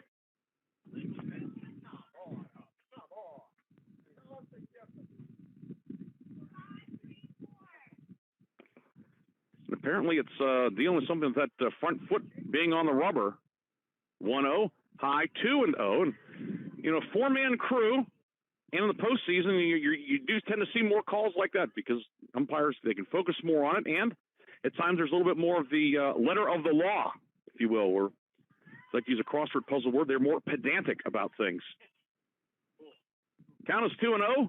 Fouled straight back. It's now 2-1. James Dotson used the word pedantic. I know he's a math guy. So, but James, we're thinking of you and your family. James' son Zeke, born recently. Zeke's going to be coming home here soon, but James taking the afternoon off. So that's why I'm out of the bullpen here and thankful for the opportunity. Hope everybody's enjoying this one. Scotties have some work to do, but a long way to go here in the bottom of the second. The count is 2-1. Pitch to Gorgas sends her spinning out of the way. It's 3-1 on the Union shortstop. Right-hand batter. Hit 4 home runs last year. Has not gone deep yet here in 2023. Barniak's 3-1. And is fouled back towards us. A nice catch made by a Carmichaels fan in the parking lot. Count goes to 3-2.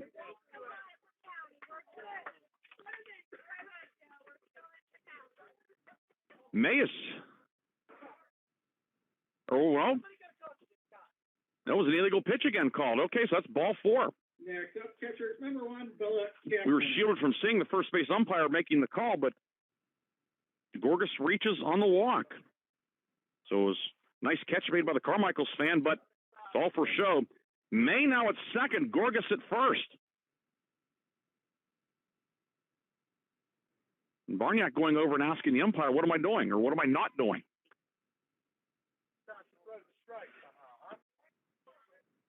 It brings up Bella Cameron, the catcher. Cameron hitting .425 this year. 2 home runs, 20 runs batted in. Union down 5-1, but the Scotties have 2 on and nobody out in the bottom of the second. Let's go, Bailey!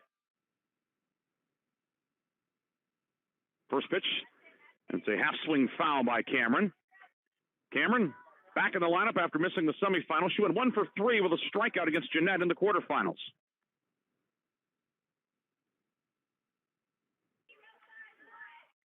May at second, Gorgas at first.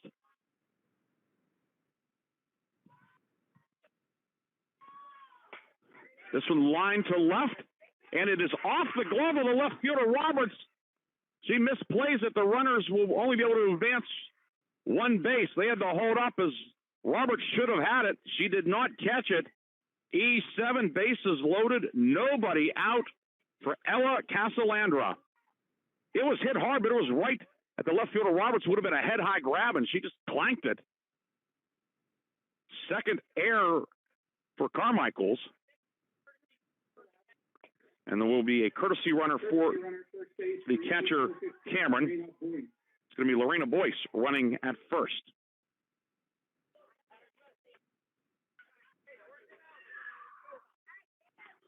Boyce will run at first.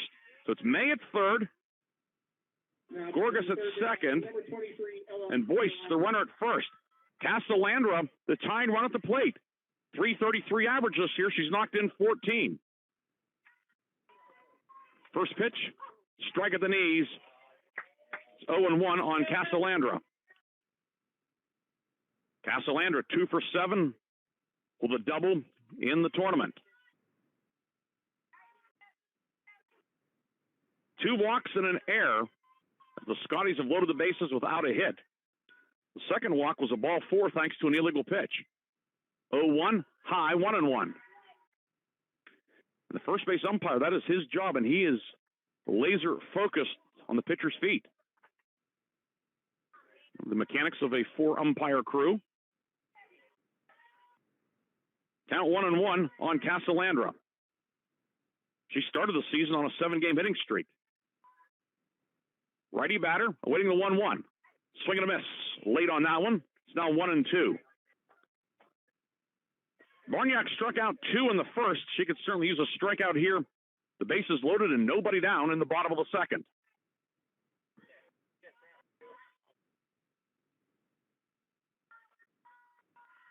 Casalandra awaiting the 1-2. Here it comes. Low. Count now 2-2.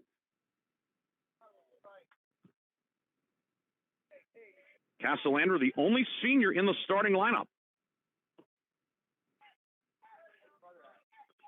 Count is 2-2. May at third, Gorgas at second. Boyce running at first for Cameron, who reached on an error. The 2-2 fouled straight back.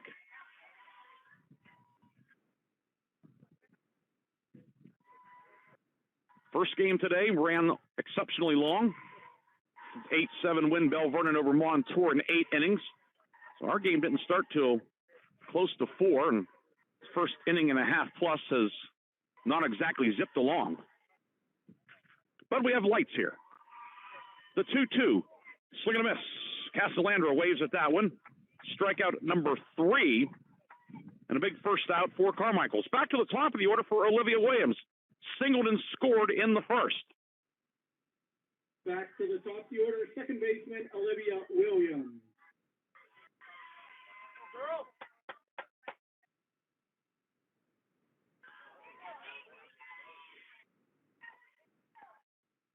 The Shannick and Riverside baseball, they're scoreless in the third. That game started before this one. First pitch is in the dirt. Wygott, the catcher, with a nice stop. That was a 4 o'clock start. It started before a 2:30 game. And they're in the third inning. They might finish before us, too. Hempfield and Seneca Valley, the third game of the day here, scheduled to start at 4:45. That, folks, is not happening. 0-1 fouled straight back. It's now 0-2. You know, they have lights here at California, and they will be needed for that third game of the triple-header. We're in the bottom of the second with Carmichaels leading 5-1. Union has the bases loaded with one down. Olivia Williams, the left-hand hitting second baseman. 1-1. Looped out in the left. Roberts coming on, and it drops in for a base hit. And the runners move up station to station. May scores. It's 5-2. And the bases remain loaded for Allie Ross. Olivia Williams 2 for 2 this afternoon. Gorgas at second, Gorgas at third, pardon me. Boyce at second, Williams at first for Allie Ross, who struck out looking in the first.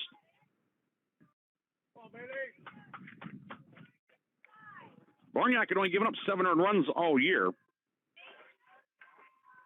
As of now, this run is unearned. Swing and miss by Ross, comes up empty. It's 0-1 on the Scotties center fielder.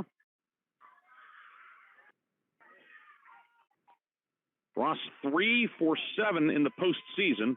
All 3 hits for extra bases. 2 doubles and a triple. Barniak's 0-1. Inside 1-1 now on Ross.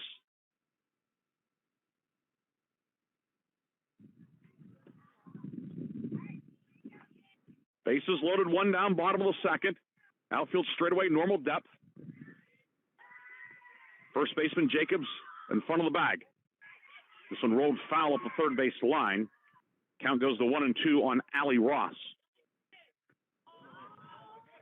Oh, an illegal pitch called, so it is not 1-2, it is 2-1. Well, that's been problematic for Barniak, and you can see it's starting to develop some frustration because of it. The foot has to be in contact with the rubber. Apparently she is coming off. 2-1. Ooh, they'll say Ross went around. Home plate umpire made that call. Ross can't believe it, but the count's now 2-2.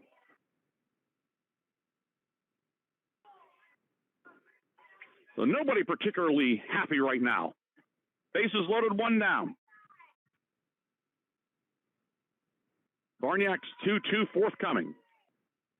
Pitch. High, 3-2. Gorgas at third, Boyce at second, running for Cameron. Williams, who had an RBI single moments ago to score May, is over at first. She's the tying run here in the bottom of the second. 5-2, Carmichael's the lead.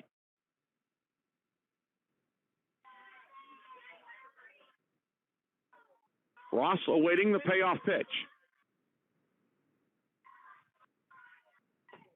And, strike 3. Right at the bottom of the zone, Ross down looking for the second time this afternoon. 2 down for Addie Nogue, who singled in the first and then was cut down at the plate on a very wacky play. There was a throw to third after a walk, a throw that was unnecessary. And after all, the throw back into the infield got away. Nogue tried to score and was out 2-3 for the second out of the first. She bats with 2 down in the second. Barniak's first pitch is high. Pops away from Waggett and sliding in safely at the plate with a head-first dive is Mallory Gorgas, scoring on the passed ball. It's now 5-3, and the tying run is in scoring position as Williams goes to second. Boyce also picking up an extra 60 feet. She's at third.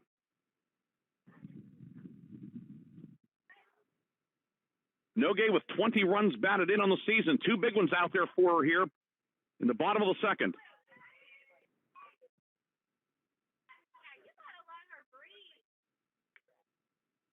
Now, coach coming out and asking if the pitcher can take a walk because Barniak came in to cover the plate. She is caked in chalk and dust and looking not unlike the Pigpen character from Peanuts at this point. It's a warm day. She's had to make a lot of pitches already. Then you get caked in dust and give her a chance to regroup here. And Barniak tells the home plate umpire, I'm good. 1 ball, no strikes in the bottom of the second. Boyce now at third, Williams at second. Nogue, a couple of home runs this year, a dozen extra base hits, 8 doubles, 2 triples, 2 homers. A single would probably tie up things. Williams runs very well out at second. 1-0. Fastball in the outside corner, strike 1-1.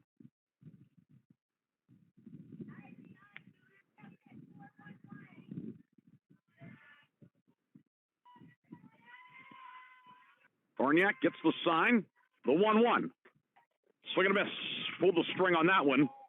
Nogue off balance. It's 1-2 now on the Union left fielder, Addie Nogue.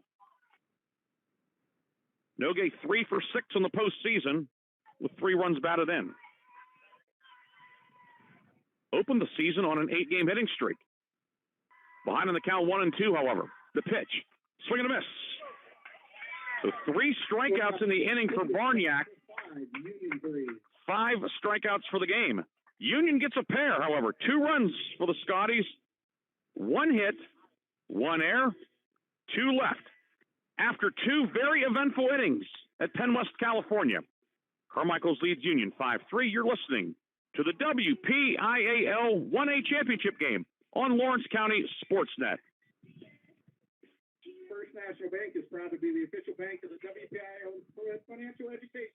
Coaches, success in the spring on the diamond begins all the way back in the fall. Get your team ready for the spring sports season by joining the Western Pennsylvania Fall Baseball League. For nearly 2 decades, the WPFBL has hosted some of the top teams in the WPIAL and beyond to hone their skills in a competitive yet developmental environment. Over 60 teams compete in a 6-week fall season, which features Saturday doubleheader games in your region, followed by the playoffs for just $250 plus umpire fees. Coaches can choose to play based on a geographic location and school size, can choose to compete in the varsity division, and to get accustomed to 60-90 baseball in the JV division. For more information or to sign up for the WPFBL, call League President Brian Zarenza or visit WPFBL.totalcamps.com.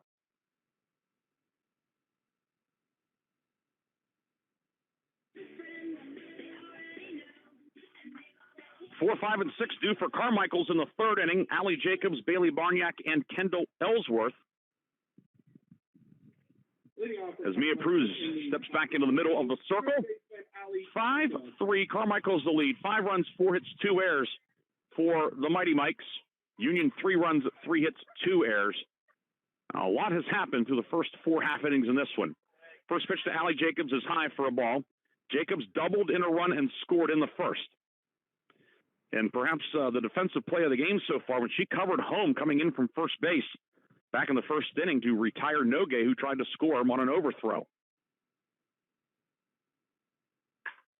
This one driven out to right. Drifting towards the line, it slices foul. Right fielder Jendrysik ran a long way, but that one kept drifting away from her and landed on the warning track.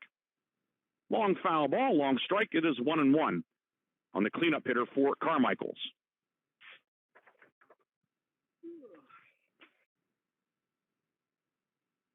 Jacobs now 4 for 8 in the postseason. She has doubled in each of Carmichael's 3 postseason games this year. May, even with the bag at first, Castellander well in front of the bag at third. 1-1, off-speed pitch, high, 2-1. Castellander showing a lot of fortitude being that far in front of the bag with Jacobs at the plate. I doubt she's bunting. But we'll see. The 2-1. This one line fouled on the right field line. Jendrysik on the run, but that one will slice onto the warning track again, and the count goes to 2-2.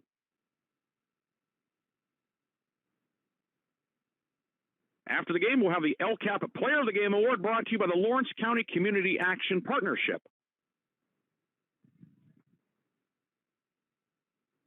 Top of the third, play 7 in the regulation game, of course. 2-2 rolls in, now 3-2. Cruz today has struck out 4.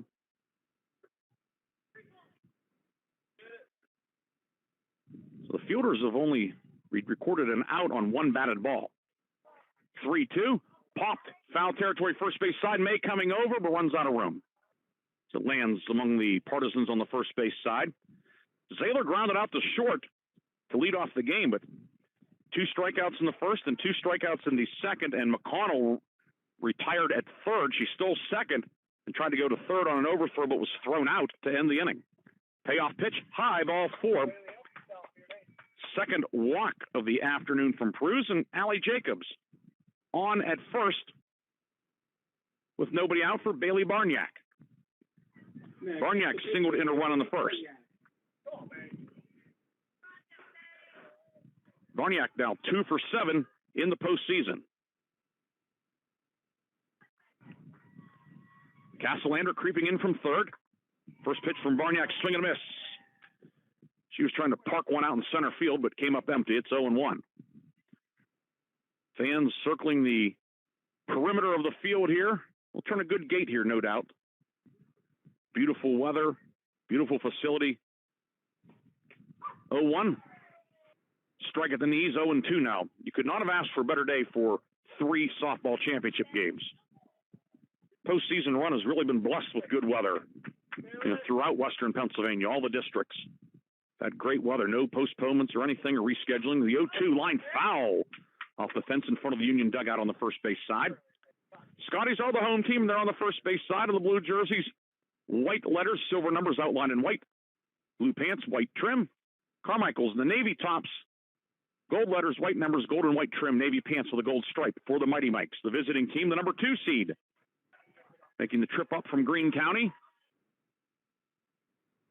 The 0-2 rolled foul on the first base side.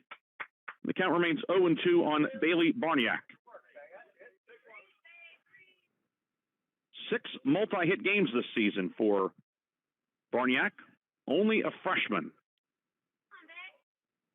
Carmichaels in the title game for the first time in 10 years, and Mighty Mikes look like a team that's used to playing for postseason. They're in the postseason. Ball hit the right, the throw to second, safe. Jacobs had to hold up. Nice job by Jędrzejczyk to make it a close play at second, but Barniak singles the right. She's 2 for 2. The first 2 batters are on with nobody out. In fact, this is the first time today that Carmichaels was able to get the leadoff batter on. Zahler retired in the first. Roberts struck out looking in the second, but Jacobs with a walk. Barniak singles first and second. Nobody out for Kendall Ellsworth. She squares the bunt, puts it down. Grabbed by Proust in front of the circle. Throw over to first to May. The sacrifice goes 1-3. Second and third. 1 down for Caitlin Waggett, who struck out to end the first. Waggett 3 for 7. With a double and triple in the postseason. Jacobs at third. Okay speed, not a burner. Barniak runs pretty well out at second.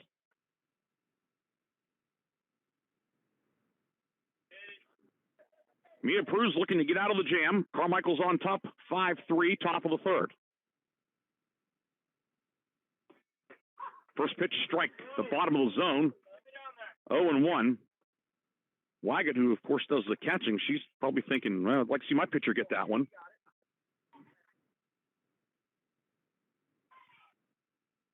Scoreboard said it was a ball, but umpire called a strike. This one fouled straight back.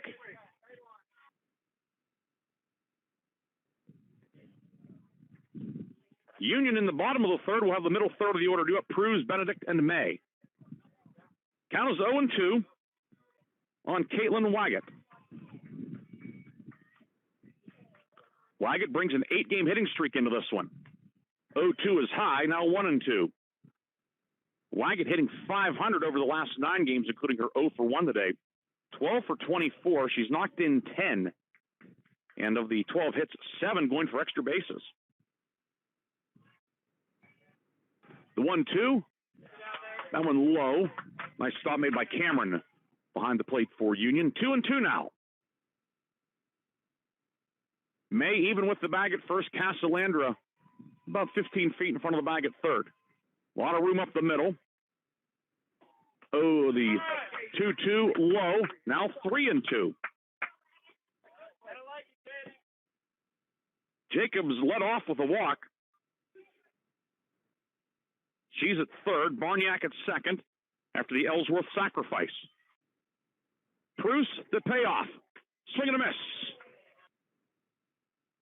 Strikeout number 5 for Mia Pruz, a big second out here in the third. 2 down for Carly Roberts. Roberts struck out looking, leading off the second. Roberts started the season 2 for 21. Hard to get out of that hole in a short season, but she has. 9 for her last 18. Bats with 2 on in scoring position, 2 down on the third. Cruz's first pitch high. 5 strikeouts and 3 walks for Mia Cruz today. A walk in each inning, 2 strikeouts in each of the first 2 innings, and 1 here in the third. The 1-0 is just out of the zone. 2-0 now on the right-hand hitting left fielder, Carly Roberts.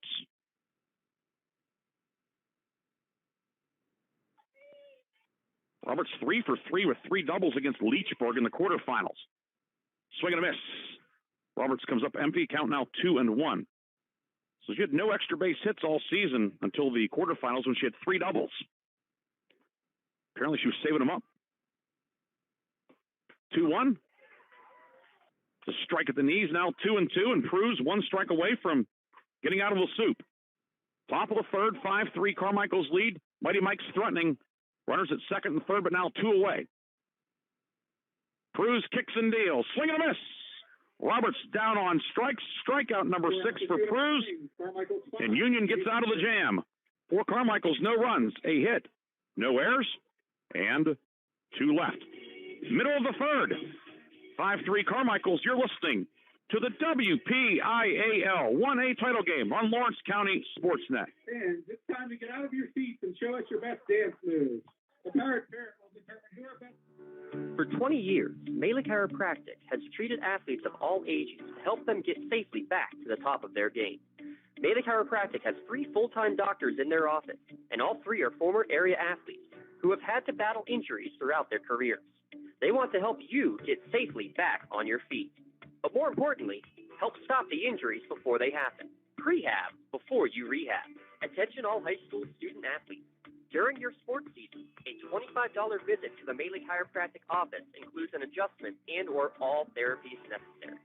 From the athletes of tomorrow to the weekend warriors and everything in between, let Mele Chiropractic keep you in the game.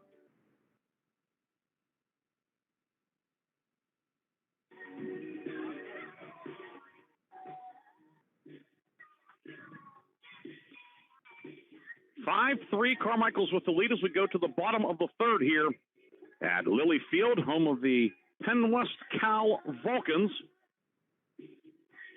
Union will have 4, 5, and 6 due here in the bottom of the third. Mia Cruz, Olivia Benedict, and Tori May.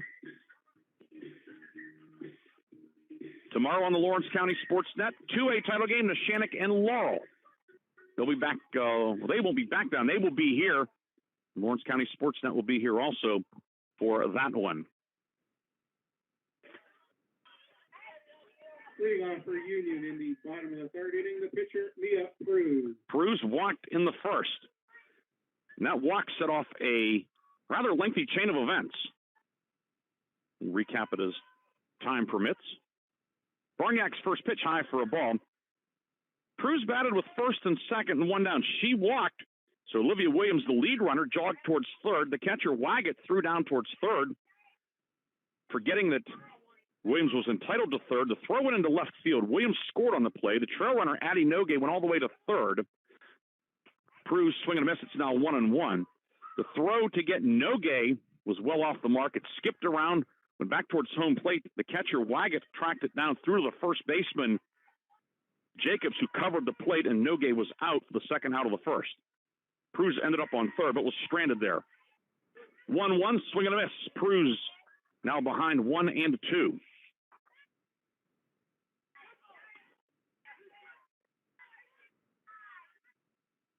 Barniak with 5 strikeouts today.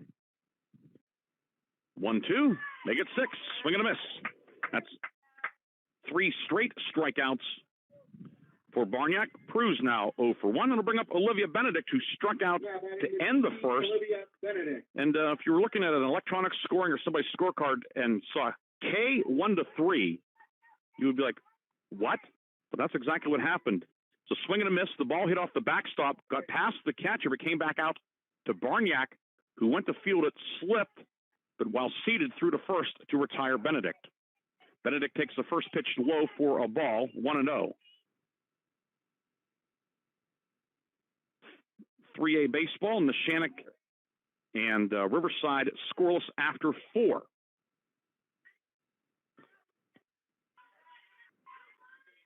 Benedict, the left-hand hitter, the DP, takes a strike 1-1. Benedict batting for Piper Jendrysik, who is the right fielder and the flex. Benedict, 3 home runs this year, knocked in 17. Only 2 walks this year for Benedict. 1-1, check swing, and she did not hold up. It's now 1-2. Benedict 3 for 7 with 4 runs scored in the WPIAL tournament. 2 for 2 with a home run and 3 runs batted in against Jeanette in the quarterfinals. She's behind in the count 1-2. Bailey Barniak's next pitch popped out of play on the third base side back towards the woods and stays 1-2. 7 outs recorded by Union, 6 putouts for the catcher, and the 7th out also was at the plate when Jacobs applied the tag, coming in from first base. So no batter has actually been retired on a ball in play. The 1-2, high, 2-2 now on Olivia Benedict.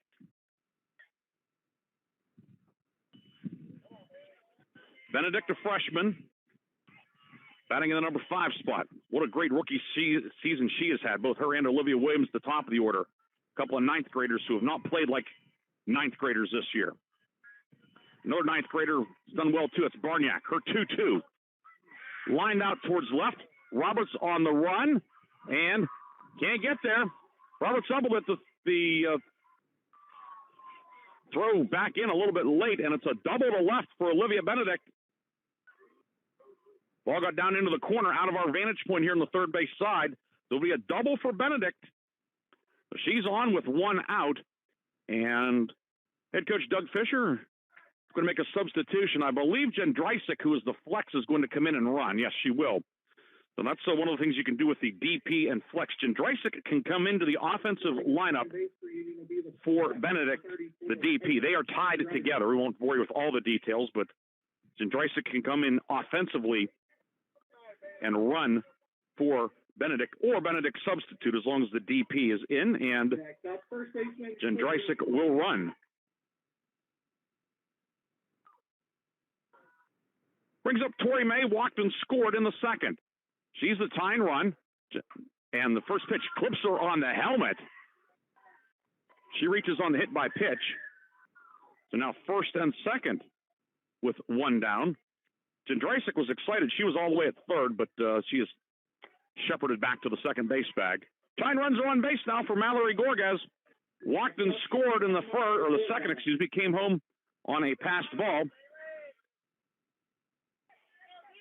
She's not homered this year. She hit 4 round trippers last year. She's the go-ahead run here in the bottom of the third.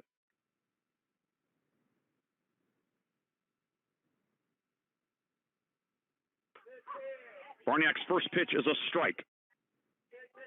Jendrysik runs well. May, decent speed at first. She's the tying run. 5-3, Carmichaels with the lead.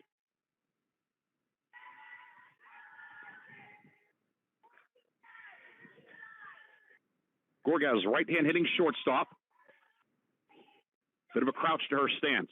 Barniak's 0-1. It is high. 1-1 now.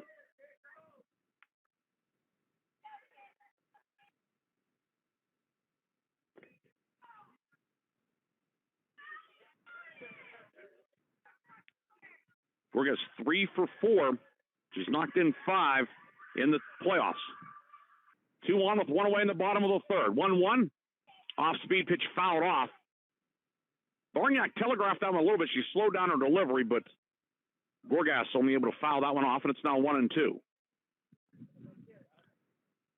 Benedict, a 1-out double to left. Jendrysik entering the game running for her. Entering the game offensively, Jendrysik's been playing right field. The 1-2. Rolled back to the circle. Barniak throws to third to get the lead runner. That is out number 2. Jendrysik retired 1-5. 2 down for Bella Cameron. Reached on an air. A well-struck ball to left that Roberts couldn't catch. Bella Cameron, right-hand hitting catcher in the number 8 spot. Carmichaels left 2 on last inning. Mike's had first and second, nobody out. Second and third, 1 down, couldn't score. Union now with 2 on, looking to tie the game here in the bottom of the third. First pitch high, 1-0. May with a sizable secondary lead at second. Trail runner Gorgas, she was almost halfway to second on her lead. Wonder if Waggett, the catcher, may have noticed that. We'll see if she sets up outside. Of course, it makes it tough to throw down to first. The first baseman, Jacobs, playing in front of the bag. Bates, the second baseman, maybe she'll cheat towards first. We'll see what happens here on this 1-0 pitch.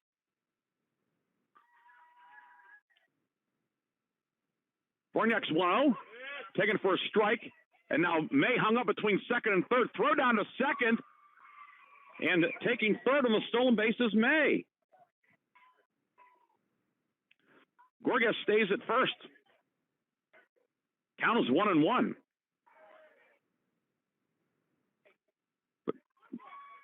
But Waggett throwing to second, that allowed May, who was in some hot water, she went to third easily. So now first and third. Stolen base, the 8th of the year for May. We'll see if Gorgas is off here. She leads off and now is back onto the bank. Pitch low, 2-1. 7 steals for Gorgas this year. Runners on the corners, 2 down, bottom of the third. Bella Cameron batting. Heading the count, 2-1. Barniak's pitch. Swing and a miss. Gorgas will steal second, uncontested. Her 8th steal of the year. Second and third now. 2 down. The count is 2-2 on Cameron. Anything to the outfield probably scores 2. Barniak looking for another strikeout. 2-2. Fouled straight back. And lands in the woods behind us. Strikeouts so far today for Bailey Barniak. Gives her 185 this year in 95 innings. 2 balls, 2 strikes, 2 outs, 2 on. Union down 2. Pitch to Cameron. Line to left. It is a fair ball. 1 run scores. Rounding third, Gorgas will come home also. It is a 2-run double to left for Bella Cameron. And the Union Scotties have forged a 5-5 tie here in the bottom of the third. Bella Cameron, a 2-run double.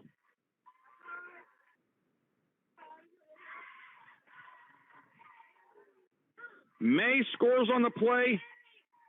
Gorgas scores also, tied at 5, and Waggett throwing down to second. That play looming large. Even if she just puts it in her pocket and May goes back to second, maybe one run would score on that play, but not 2, because Voidoffer, Zahler, and Betis.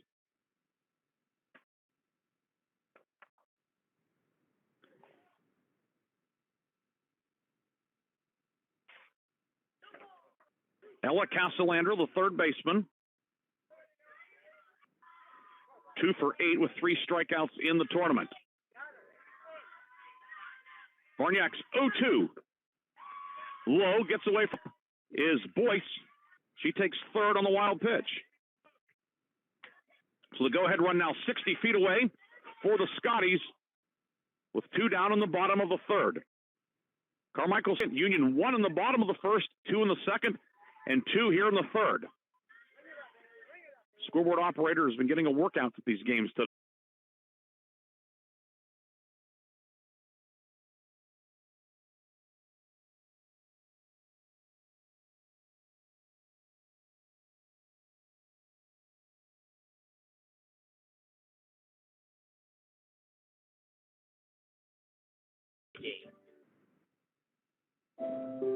Are you looking to make a difference? Well, here is your opportunity. Lawrence County Child and Youth Services is looking for compassionate foster parents now. If you are over the age of 21, in good health, and wanting to help a patient by becoming a foster parent, call 724-658-2558 and let Bill, Brooklyn, and Heather get you started. Make a difference and become a foster parent today. Megan Voidhofer leads off the top of the fourth for Carmichaels, and he approves first pitch in there for a strike. Voidhofer, a one-out walk in the second, later came around and scored. Union has tied it up 5-5, top of the fourth. Cruz gets the sign. 0-1 is bounced on the left side. Up with it is the shortstop. Gorgas throws over to first in time for out number one. For the third time in 4 innings, the leadoff batter retired. Back to the top of the order for Sophia Zahler. Zahler grounded out to short in the first, reached on a fielder's choice, and eventually scored in the second. Left-hand batter.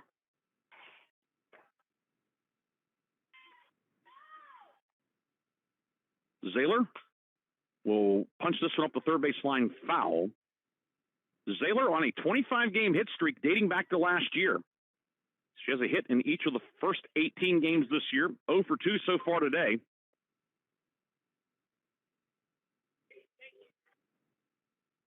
$17 multi-hit games over the last 2 years, 10 last year, 7 this year.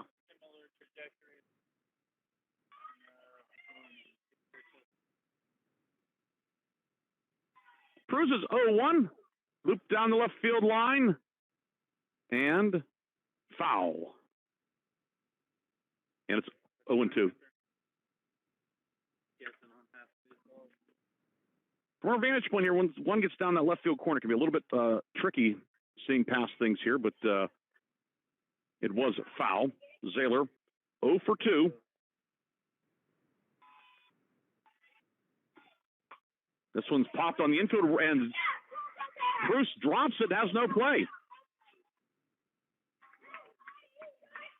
Didn't have a lot of hang time, but mishandled it. I think she's indicating she might have lost it in the sun. She has the eye black on, but it will be an error to allow Zahler to reach. Third error of the game for the Scotties. And Zahler, 23 steals this year. She's on with one down for Ashton Bates. Ashton Bates walked and scored on the first.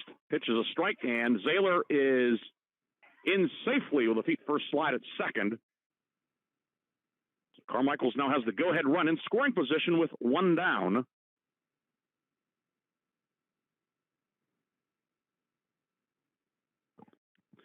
Bates walked and scored in the first, struck out in the second. Now 2 for 8. With a couple of runs scored and 3 strikeouts in the playoffs. 0-1, swing and a miss. Late on that one, and it's now 0-2.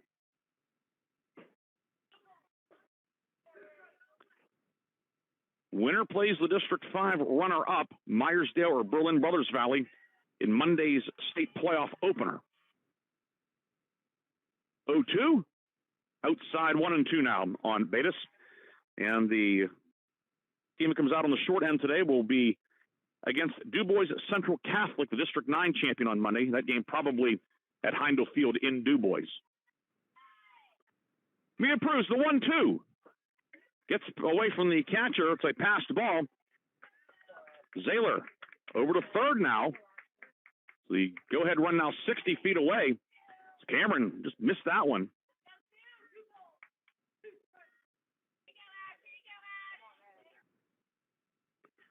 Count also evened up now at 2-2.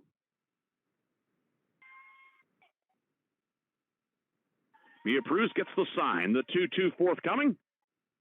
Low. 3-2 now. Voidhofer grounded out to Gorgas at short to lead off the inning, but Zahler reached when Pruz couldn't field the pop-up. She's still second. Took third on the passed ball. Payoff pitch from Pruz on the way. Here it comes. Fouled off the screen. Good cut from Bates.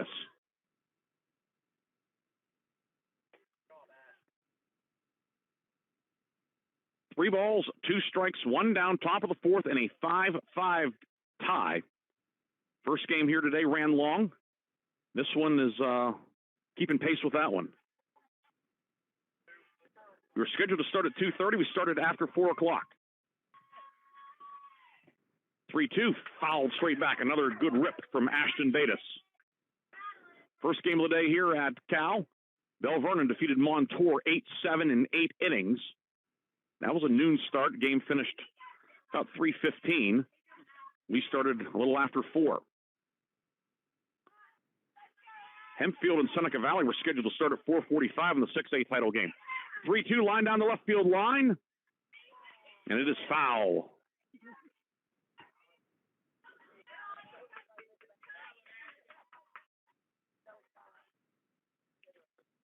The Union defense, it's Cruz doing the pitching, Cameron catching, May at first, Williams at second, Castellander at third, Gorgas at short, outfield left to right, Addie Nogue, Allie Ross, and Piper Jendrysik.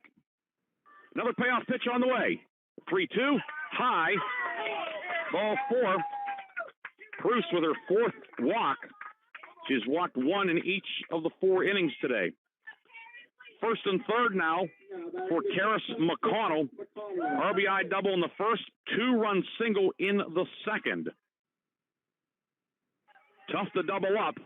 First pitch to McConnell. Strike low, and taking second is Bates, stealing second. Her 11th steal of the season. That takes the conventional double play out of consideration. Second and third, 1 down. Carmichael's looking to retake the lead after Union tied the game at 5 last half inning. Cruz's 0-1 is lined to the right side. It's a base hit. Zayler scores. Bates gets the wave around, and sliding into second with a double is Karis McConnell. She's 3 for 3. She is knocked in 5. And Carmichael's back on top, 7-5 here in the 4th. This game was, of course, being recorded, and no doubt that the line of me saying this will probably be a pitcher's duel, well, that was definitely errant. 7-5, we're still in the top of the 4th inning, and Carmichael's looks for more. Allie Jacobs, run-scoring double in the first, and she lines this one to right. It's a base hit. Jendrysik up with it. Throw back to the infield, cut off by Bruce, and scoring will be McConnell. 8-5 Carmichael's. Allie Jacobs, 2 for 2. On base for the 3rd time. She's knocked in 2. And it's 8-5 Carmichael's. Still only 1 down here in the 4th. Brings up Bailey Barniak, 2 for 2 with a run batted in. Singled in the first, singled in the 3rd. Barniak with her 7th multi-hit game of the season. First pitch fouled straight back and off the top of the screen and back onto the field.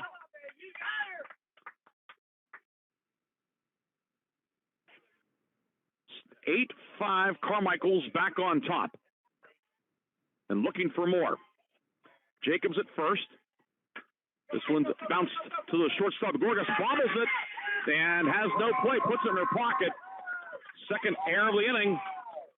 Keeps the line moving for Carmichael's. Brings up Kendall Ellsworth, who struck out in the first, had a sacrifice in the 3rd. She's 0 for 7 with 5 strikeouts in the postseason. So if you're cruising looking for an escape hatch, you might have it here with her and then Wagon, who struck out twice.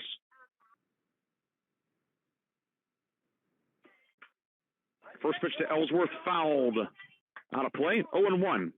The Carmichael's 3rd baseman, Kendall Ellsworth. And a season-high 4 runs batted in on April 12th in a victory over Avella. Jacobs at second, Barniak at first.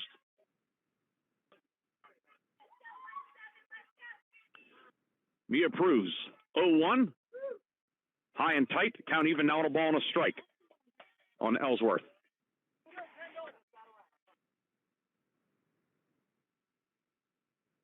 Waggett waiting on deck. Ellsworth awaiting the 1-1. Low 2-1.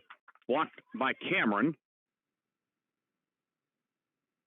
Inning began with a ground out to Gorgas, but then the dropped pop-up, a walk, 2-run double, and a single, then an error. Carmichaels has scored 3 and looking for more. 2 on, 1 away. The 2-1 high to Ellsworth, now 3-1.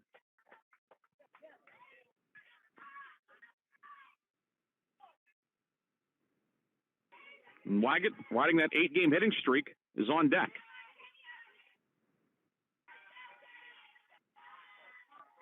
Three balls and a strike. The pitch is lined foul off the fence in front of the Union dugout. fully awake now. It's a screamer. And now we will have a visit to the circle from head coach Doug Fisher. This visit to the mound, or visit to the circle, it's not baseball, this is softball. This trip to the circle is brought to you by Pontius Insurance. Take the time out to save money on your insurance. That's Pontius Insurance. Earlier this inning, Carmichaels with a couple of stolen bases, and those stolen bases are brought to you by Health in Motion. Health in Motion, keeping you moving on the base paths.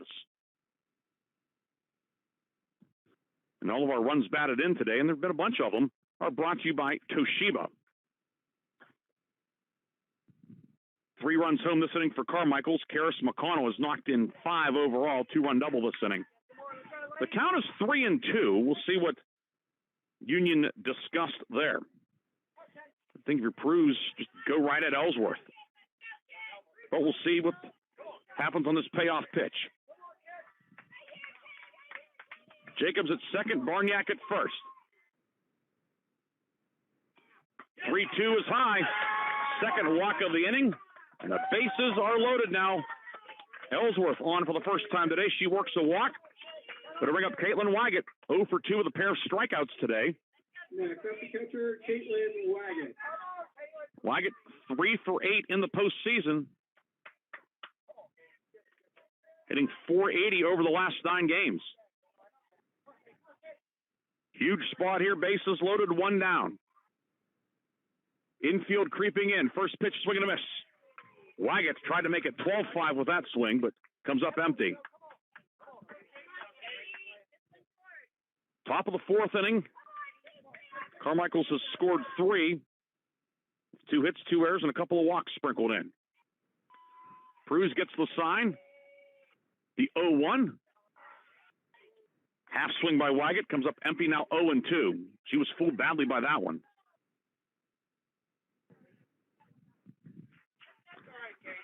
Wygant explaining to Carly Roberts, the on-deck circle, my body turned and the bat came with me. And it's a pretty accurate description.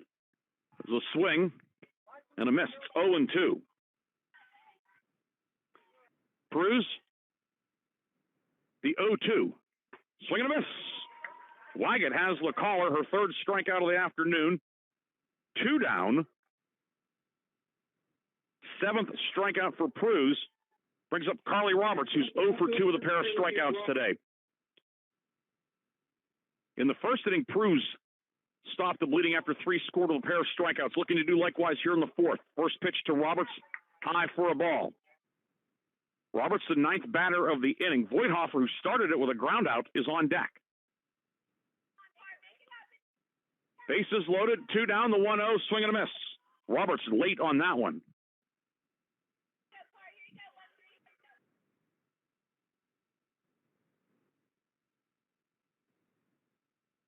Two of the 3 runs earned, but anything that scores from here on out would be unearned.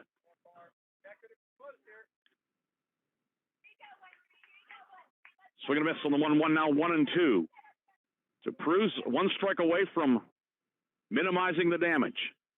The 1-2, Roberts gets a piece of it, stays alive.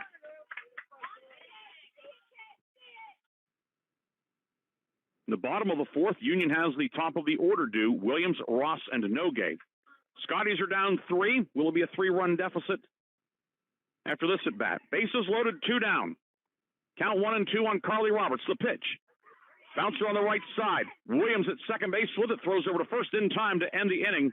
And Carmichaels leaves the bases loaded. But the Mighty Mikes get 3. 3 runs, 2 hits, 2 errors, 3 left. Halfway home in this one. Carmichaels back on top, 8-5. You're listening to the WPIAL 1A title game on Lawrence County SportsNet. The Pirate Perry. Here all the way from PNC Park. Who wants a T-shirt?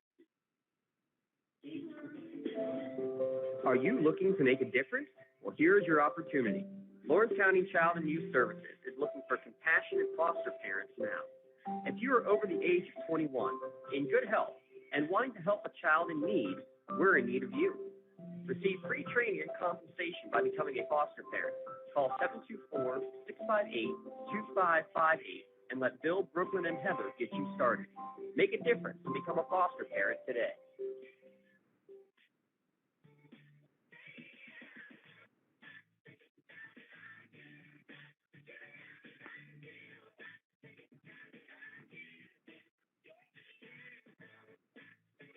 Looking for a unique way to expand your business? Advertise on the Lawrence County SportsNet and be seen by thousands of viewers in the area and around the country on over 100 broadcasts each year. Visit lcsportsnet.com and click Advertise with LCSN. Top of the order due for Union in the bottom of the fourth inning. Olivia Williams, Allie Ross, and Addie Nogue. Carmichaels back on top 8-5. Ryan Briggs with you today here at Lilly Field, Penn West, California. WPIAL 1A Championship. Union the defending champion in the title game for the fourth straight full season. Carmichaels going for its first title in a quarter century. Bailey Barniak's first pitch is high. It is a ball to Olivia Williams, who singled and scored in the first. Run-scoring single in the second.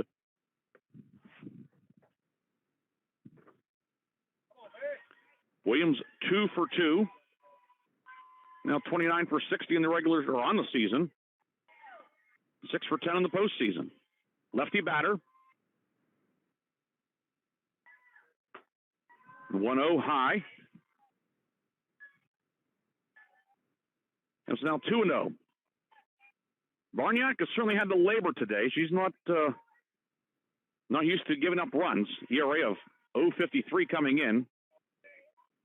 But she's on the good end, leading 8-5. The 2-0 foul down the third base line. 2-1 now on Olivia Williams. Barniak 16-0 this year. McConnell, who's the starting shortstop, has a couple of pitching wins also this year. But barring something unforeseen, this is Barniak's game.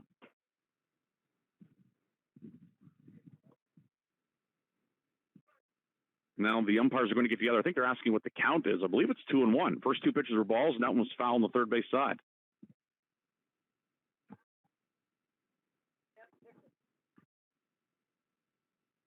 And it is 2-1.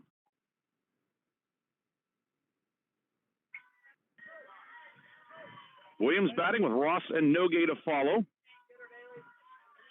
Bailey Barniak. Catcher Waggett. The 2-1. Off-speed pitch, a little low. 3-1 now on Williams. Williams now on a 6-game hit streak. She's 10 for 20 in that hitting streak with 8 runs batted in. She's ahead in the count 3-1. Pitch on the way. It is bounced on the left side. Shortstop McConnell with it. Throws over to first in time. And Williams is retired for the first time today. Second straight inning in which Barniak has retired the leadoff hitter. One down for Allie Ross, who's 0 for 2 with a pair of strikeouts. Struck out looking in the first. Struck out looking in the second.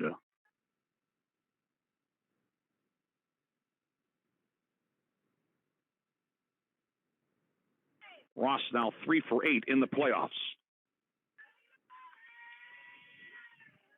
Right-hand batter, wide stance. First pitch from Barniak. Off-speed pitch is high. Some of the Carmichaels fans wonder where that was. It was up at her shoulders. Count is 1-0 on Allie Ross. Ross, 9 extra base hits this year, 6 doubles, a triple, and 2 home runs. Chases that one out of his own, fouls it off. 1-1 on Allie Ross.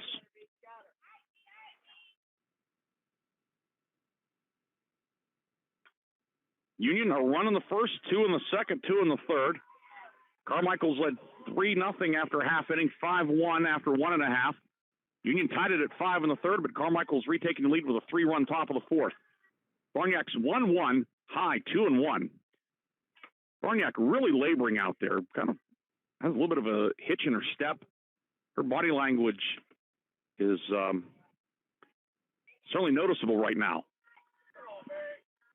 16-0 this year, and for the most part, Carmichaels has not really been tested. 2-1, swing and a miss. Ross chased one well out of the zone, up her eyeballs. 2-2 now.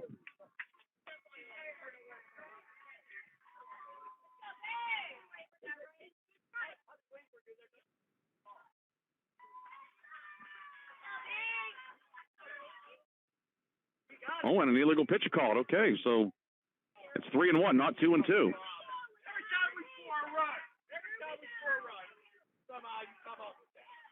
The count is 3-1.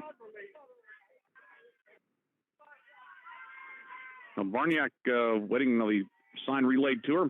Count is 3-1. So Ross bailed out. Now swings and misses. It's 3-2 now.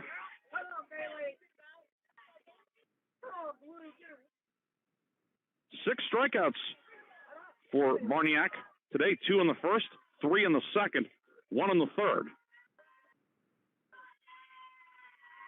The 3-2. A little bit low. Ball 4. Going to bring up Addie Nogue, who singled in the first, struck out in the second. Nogue 1 for 2. Next up, the left fielder, Addie Nogue.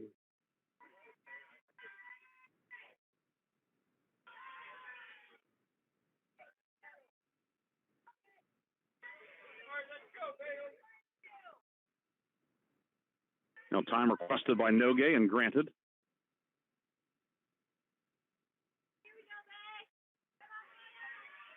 Ross at first pitch, swing and a miss. Coming up empty, it's now 0-1.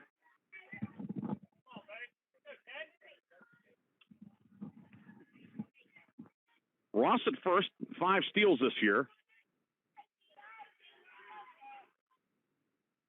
Nogue singled in the first, struck out to end the second. Signs given from the third base dugout. Barniak gets the sequence of numbers, looks at her wristband in the 0-1. Inside 1-1 now. Throw down to first and back in safely is Ross, eluding the tag of Jacobs. 1 on, 1 out, bottom of the fourth. 8-5 Carmichaels with the lead. 8 runs, 7 hits, 2 errors for the Mighty Mikes. 5 runs, 5 hits, 4 errors for the Scotties. 1-1 on the way. Skied on the infield. And missing it is Bates, the second baseman, but she will step on the bag for the force play. It'll go 4 unassisted.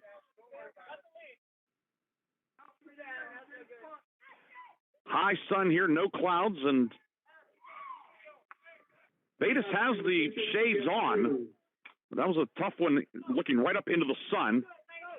Ross couldn't drift off of first base much because it was a relatively routine play, so she is forced out 4 unassisted. Nogue reaches. Brings up Mia Pruz, walked in the first, struck out on the third. First pitch, low for a ball. 1-0 on Mia Pruz. Pruz with 4 walks in the postseason. 3 for 5 to plate with a couple of extra base hits. She threw a 4-hitter in the title game last year, a 3-2 win over West Green. Struck out 8 and walked 4. Pitching line not quite as sterling today.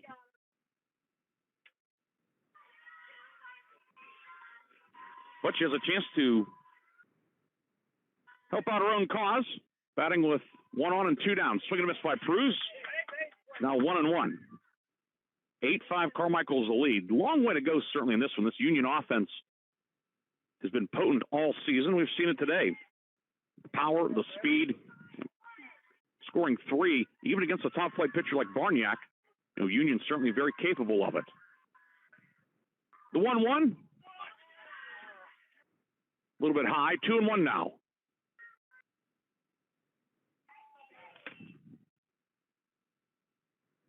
Nogue, wonder if she'll be off here with 2 down. 4 steals this year. Looking to get to second with 2 down, perhaps.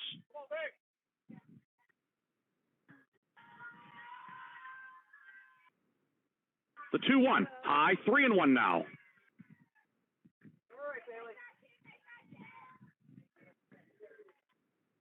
Olivia Benedict, who doubled in her last at bat, is on deck. Count is 3-1.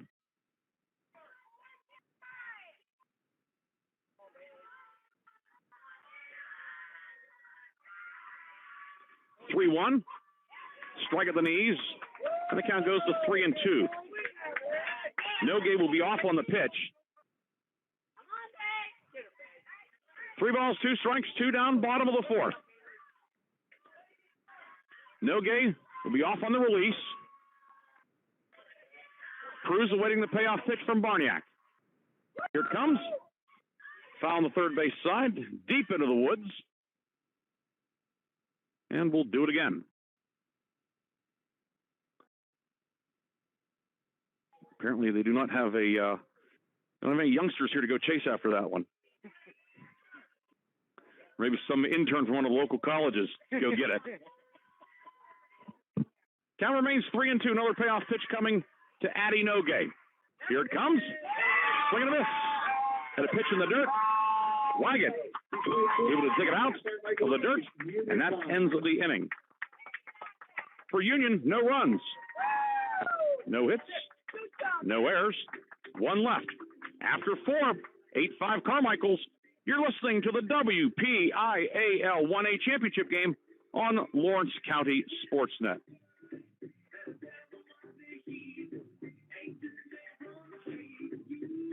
More and more people are consuming information on screens. Businesses that want to engage, educate, or entertain clients are turning to Toshiba to provide inspired communication with digital signage experiences that attract attention in novel and entertaining ways. Information needs to be managed to be effective, and organizations can trust Toshiba to provide solutions for improved workflow, which help to securely store, organize, and manage information, whether in digital or physical form. Toshiba, empowering the art of business.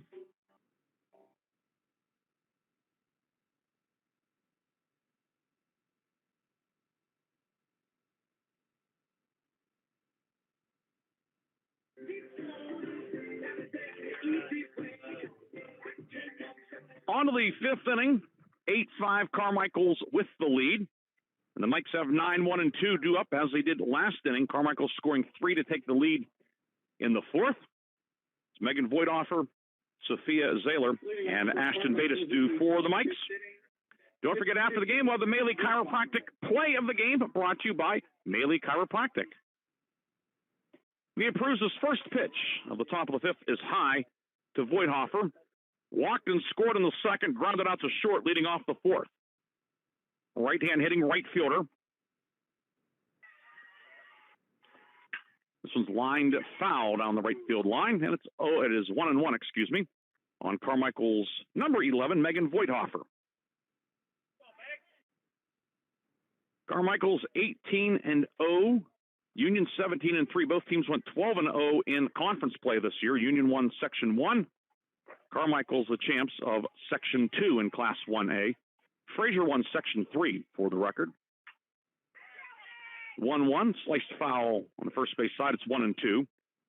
Fraser and Chartiers Houston will also advance to the state playoffs. Chartiers Houston was runner-up to Carmichael's in Section 2.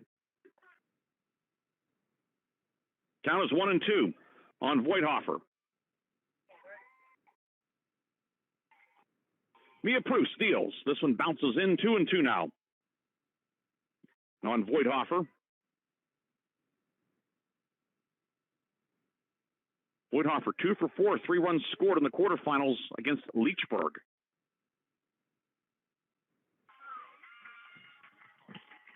Two. Bounce back towards the circle, grabbed by Preuss, throws over to first in time for the first out. So Voigthofer retired for the second straight inning. Back to the top of the order for Sophia Zahler. She's 0 for 3 today, grounded out to short in the first, reached on a forced play in the second and scored. Reached on an error in the fourth. Looking to keep that 25-game hitting streak going. She scored twice today, but is 0 for 3 officially. Cruz's first pitch on the left side. Backhand grab made by Gorgas. Throw over to first. Dug nicely by May. Very nice play on both ends by the Union defense. Mallory Gorgas at short, the backhand stab in the hole, threw over to first, and a nice scoop by Tori May for out number 2. 2 down for Ashton Bates. Walked twice, scored twice. Walked and scored in the first, struck out in the second, walked and scored in the fourth. Right-hand hitter. Cruz's first pitch is fisted on the left side. Shortstop Gorgas with it, throws over to first, and in time.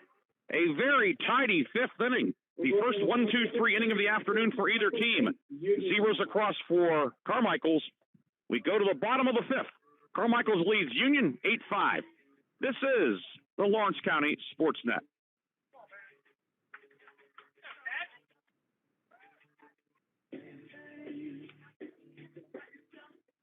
Looking for a unique way to expand your business? Advertise on the Lawrence County SportsNet and be seen by thousands of viewers in the area and around the country on over 100 broadcasts each year. Visit lcsportsnet.com and click Advertise with LCSN. Building Block Baseball is a local organization dedicated to actively involved in teaching and development of local baseball talent. We provide baseball seminars from January through May to a local baseball knowledge for players, coaches. Building Block Baseball is available for one-on-one development programs, team instruction, group section. We also provide Lawrence County with their own collegiate summer baseball. Steve Barron showcased top collegiate baseball talent in the area. Visit buildingblocksbaseball.com for more information. For a free downloadable document, whether you're just learning the game, playing in college, or coaching, Freebie can get you the Building Block Baseball.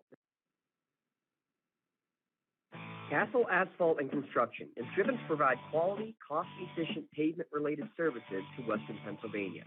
Every paving or construction service at Castle Asphalt begins with a thorough site inspection of the area to allow their team of professionals to become familiar with the unique conditions of your home or business. Once the site inspection is complete, Castle Asphalt provides you with a detailed plan of the design, cost, materials, and time of completion, so you know exactly what to expect during your construction.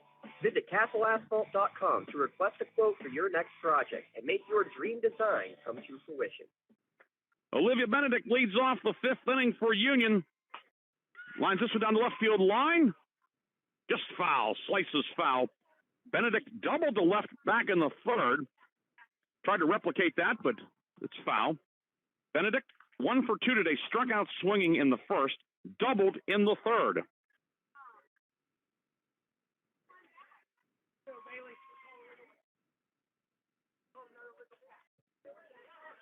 And the count is 1-0 as that pitch was ruled illegal. It was an illegal pitch by Barniak, who is at times not kept her foot in contact with the rubber. 1-0 bounces in 2-0. You get into the postseason, especially with the four umpire crew. Every little detail like that is under the microscope.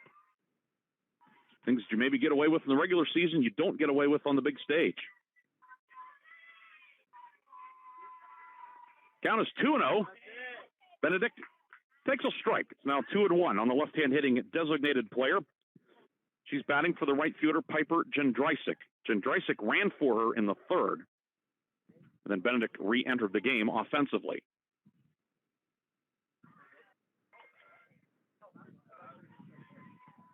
Two-one. Low, now 3-1 on Olivia Benedict.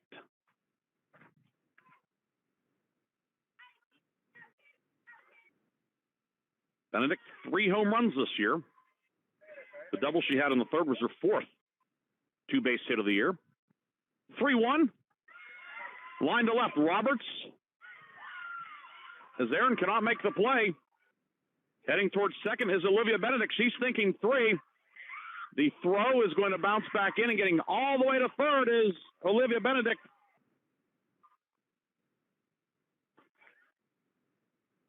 The ball hit well, and getting all the way to third, Benedict. Second extra base hit of the afternoon. From our vantage point, we were blocked a little bit in the left field corner. So that will be a triple for Benedict, her first triple of the year.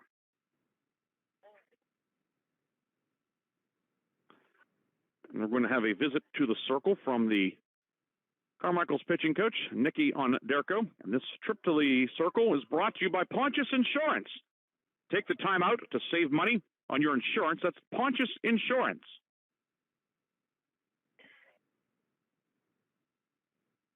Now Doug Fisher coming down and chatting with the home plate umpire, Tori May, who has scored twice today but does not have an official at bat. She's waiting to bat. Walked and scored in the second, hit by a pitch, stole a base and scored in the third.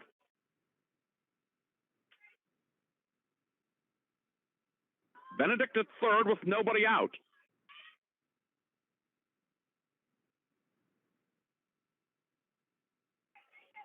Eight-five Carmichaels, but a good start to the fifth for Union. May, right-hand hitting first baseman. Barniak gets the sign. First pitch. It's a little bit low. 1-0 on Tori May. May 2 for 5 with 6 runs scored in the playoffs. She has scored twice in each of the 3 playoff games. She bats with Benedict at third and nobody out here in the bottom of the fifth. 1-0, swing and a miss. May late on that one. It's now 1-1.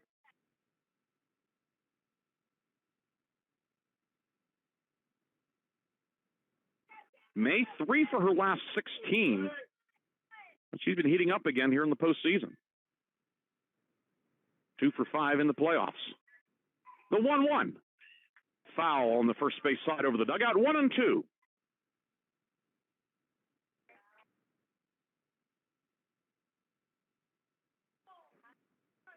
Benedict with a leadoff triple to left. May back in the right-hand batter's box, awaiting the 1-2 from Bailey Barniak. The 1-2, here it comes, off speed, pitched low, 2-2. 7 strikeouts today for Barniak. These are now 34 in 17 postseason innings. Exactly 2 strikeouts per inning in the playoffs after averaging nearly 2 strikeouts per inning overall. The 2-2. Low 3-2 now on May.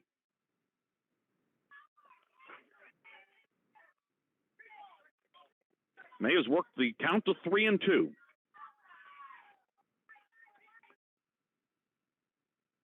Barniak rubs up the ball, now getting ready to send in the payoff pitch.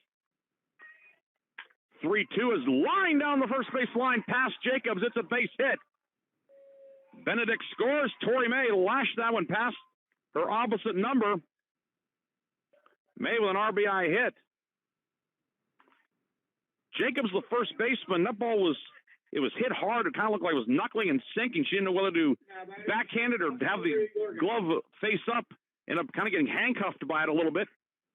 The single to right makes it 8-6. It brings the tying run to the plate in Mallory Gorgas. 0 for 1 with a pair of runs scored today. Lockton scored in the second, reached on a fielder's choice, stole a base, and scored in the third. This one is down the third base line, fair ball. Rounding second on the way to third is May. She goes in standing. It is a double for Gorgas. Second and third, nobody out. The tying runs are in scoring position for Bella Cameron. Cameron, 2-run double in the third. Reached on an error in the second. She's 1 for 2. Bases loaded, second and third, nobody out. As Union looks to tie or perhaps take the lead. Cameron, right-hand batter. Barniak's first pitch high for a ball, 1-0. It is a very warm afternoon. Barniak out there in the navy jersey, sun beating down on her. She's had to make a lot of pitches today. To wonder, at some point fatigue becomes a little bit of a factor. It's the warmest day of this calendar year. The 1-0, this one's hit deep and well fouled on the left field line. Of course, the stakes in this one are pretty high, too. WPIAL championship game. Count is 1-1 on Union's number 1, Bella Cameron.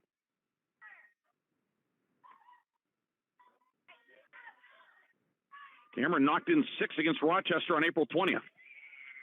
She's knocked in 2 today, a chance to knock in 2 more. The 1-1 low, 2-1.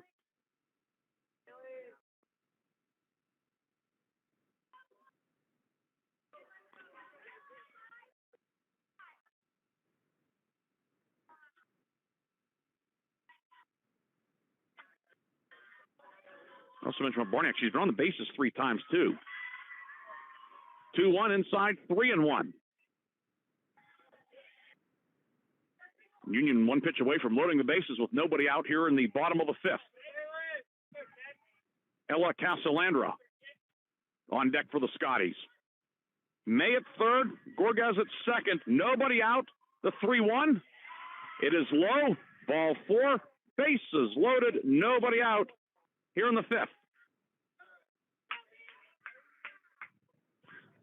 And Lorena Boyce will be the courtesy runner for Cameron, representing the go-ahead run in the bottom of the fifth. Courtesy runner at first base, number 15, Lorena Boyce. May at third, Gorgas at second, Cameron at first. Benedict led off with a triple, scored on the May single. Corner infielders are in front of the respective bags. Middle infielders are also in also. It's confusion defensively for Carmichaels. You're up 2. You bring in the infield, anything rolls through is going to tie the game. Now time requested and granted, and Carmichaels, some confusion defensively. McConnell, the shortstop, doing a lot of the talking.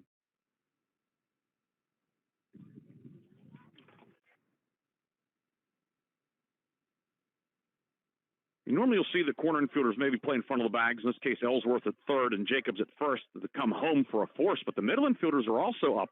There's nobody out here in the bottom of the fifth. It's still a 2-run game.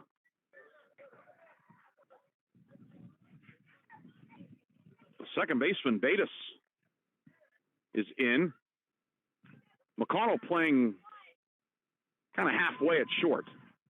Ellsworth in front of the bag at third. First pitch to Castellander, swing and a miss. Castellander struck out in the second, grounded out to second in the third. 8-6 Carmichaels, Union. Bases loaded, nobody out, one home already here in the fifth. Bailey Barniak, her 0-1 to Castellander. Here it comes. This is driven out to right, and it is caught a head-high grab. Throw back to first is not in time. The ball gets away. Coming home to score on the play is May. Boyce was going to be doubled off. Now Jacobs over at first is down. She got her legs tangled up over at first base. May scores on the play. Voidhofer made the catch, and she had Boyce dead to rights, but put out not completed. And Gorgas goes to third on the play also. So officially goes as a sac fly for Castellander. Makes it 8-7. First and third, one down.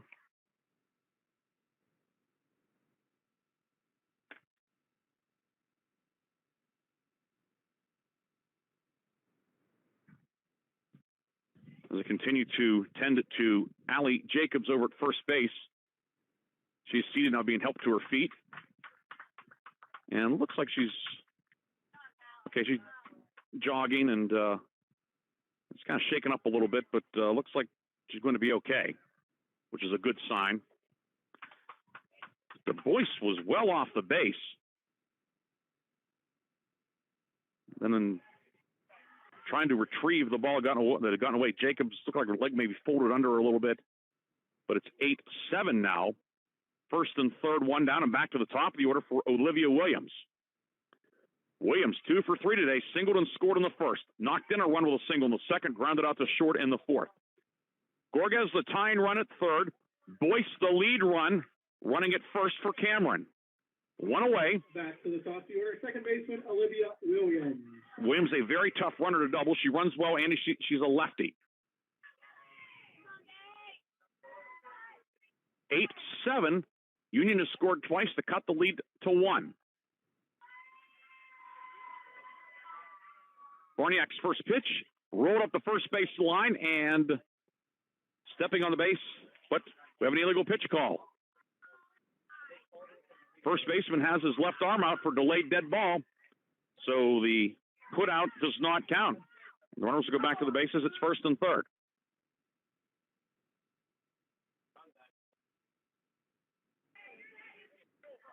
Now they'll ask Doug Fisher, do you want the play or do you want the illegal pitch? If it had been a base hit, you would take that, but in this case, you'll get the do-over. Now Dave Briggs, the Carmichaels head coach, coming out and asking about the illegal pitch.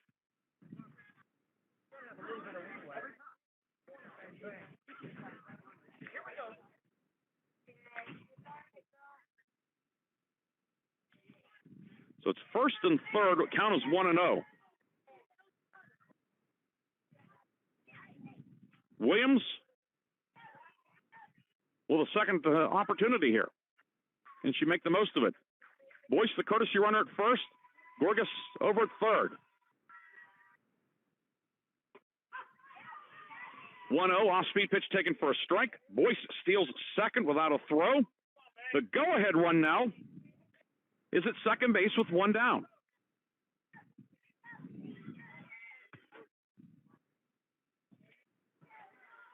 Williams, lefty batter. Count even 1-1. Union within a run, looking for its second straight WPIAL title. 1-1 outside, 2-1 now.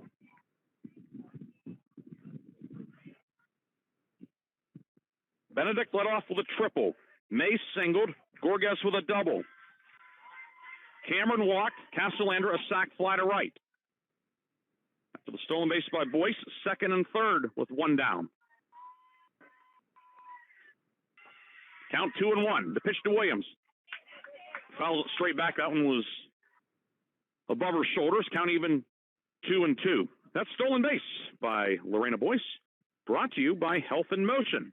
Health in Motion, keeping you moving on the base paths. 2-2. The game has now surpassed the 2-hour mark. Varniak in no particular hurry behind the rubber. It's the sequence of signs from the third base dugout. 2-2 on the way. Here it comes, off-speed pitch, poked foul. Williams on her front foot, but was able to get just enough of it to stay alive. And it stays 2-2.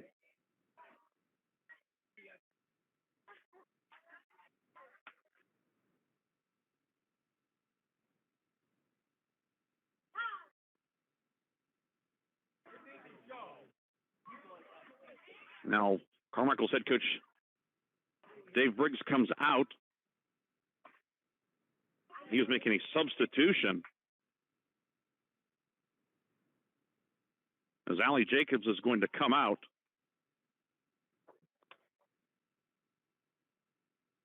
And let's see who was going in. It's going to be Allie Miller, a sophomore.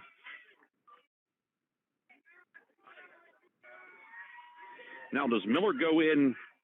Now, on first base for Carmichael's number 8, Allie Miller. Now, the big question is she in the 4 spot or is she in the flex spot?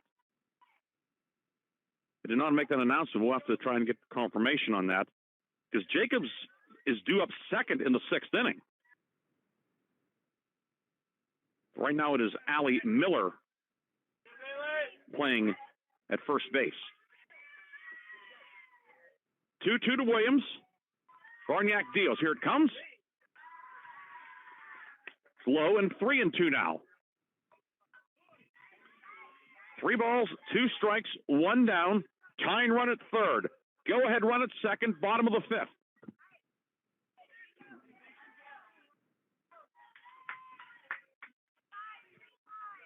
Williams in the left-hand batter's box. Awaiting the pitch. 3-2, fouled straight back. And we'll have another payoff pitch upcoming.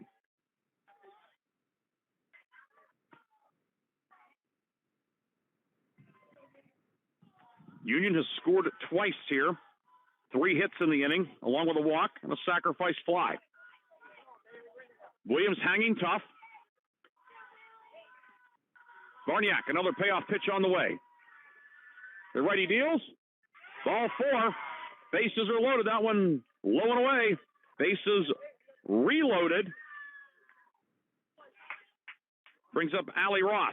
Struck out looking in the first, looking in the second, walked in the fourth. Next up, center fielder Allie Ross. Ross 0 for 2 today. Chance to put Union on top for the first time today. Scotties were down 3-0 after a half inning. Forged a 5-5 tie in the third. Carmichael scored 4 in the fourth to go up. Union has scored twice in the home half of the fifth. Barniak's first pitch, low, 1-0.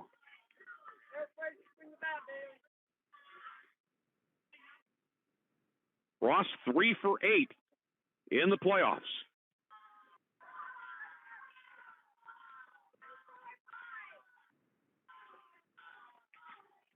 Bases loaded, 1 down. Of course, there's a force anywhere in the infield. That could come into play, 1-0. Low, 2-0.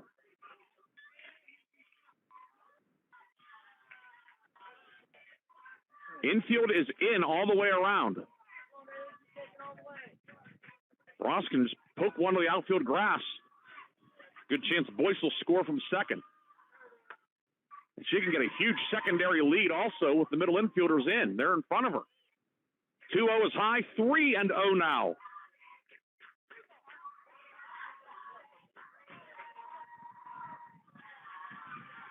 Ross, I'm sure, taking all the way here. Ross, right-hand hitting center fielder. Awaiting a 3-0 from Barniak. Inside ball 4, and we are tied once again at 8. A bases-loaded walk to Allie Ross ties the game. Bases still loaded for Addie Nogue. Nogue singled in the first, struck out in the second, hit into a force play in the fourth. Nogue 1 for 3 this afternoon. 3 for 8 in the postseason with 3 runs batted in. A chance to give Union its first lead of the game. Barniak's first pitch, swing and a miss. Nogue was looking for her third home run of the season. She comes up empty.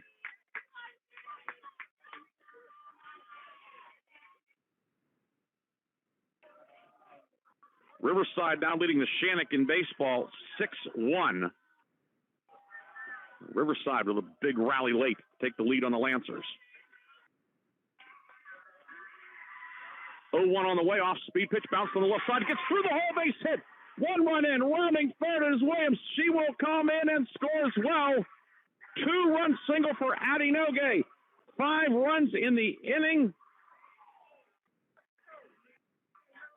And the Union Scotties have taken their first lead of the afternoon. It's 10-8. Addie Nogue, 2-run single to left. Boyce scored on the play. Williams hot on her trail. Ross to third. Nogue took second on the throw home. The 9th batter of the inning is Mia Pruz. 0 for 2 with a walk and a pair of strikeouts today. Second and third, 1 down.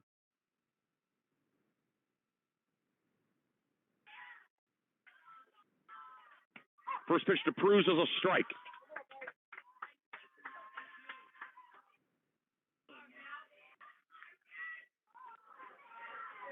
Pruz 3 for 6 with 4 walks in the tournament. Infield is in halfway. 0-1. A little bit high, 1-1. Union dugout full of vim and vinegar. Scotties have scored 5 to take the lead for the first time today, 10-8, and looking for more. 2 runners in scoring position. Ross at third, Nogue at second. Barniak's 1-1 on the way. Fouled straight back. Healthy cut from Pruz. Olivia Benedict, who started this with a triple, is on deck.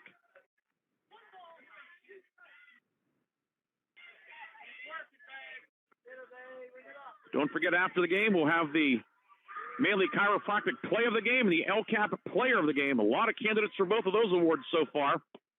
1-2, called strike 3. Bruce goes down looking. 2 down. Now the 10th batter of the inning, Benedict will stand in. Tripled and scored earlier in the inning, doubled in the third, struck out in the first. She's 2 for 3.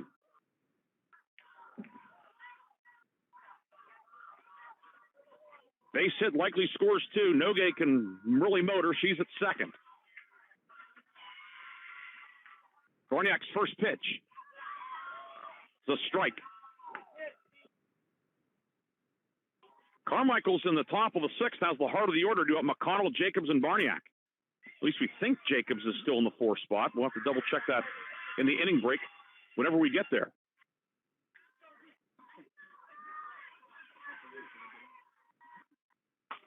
The 0-1 is lined, and a nice grab made. A shoestring grab made by Kendall Ellsworth, the third baseman, on a ball that didn't have much hang time, and that will end the inning. Union gets the lead, however. Scotties score 5. 5 runs, 4 hits, no errors, and 2 left. Through 5, Union with the lead for the first time today, 10-8. Back with more action after this on the Lawrence County SportsNet. 50-50, 589, 2859. That's 589, 2859. A red ticket. You can claim your winning. Wherever you're going, Axe can get you there. The bowling alley, beauty salon, and even the library. Axe can get you there safely. The grocery store, the pharmacy, and the bank. Axe can get you there comfortably. Going to work, visiting a friend, or just to relax at the park. Axe can get you there affordably. Axe is here to get you there safely, comfortably, and affordably. Choose Axe as your driving service and give us a call to schedule a ride.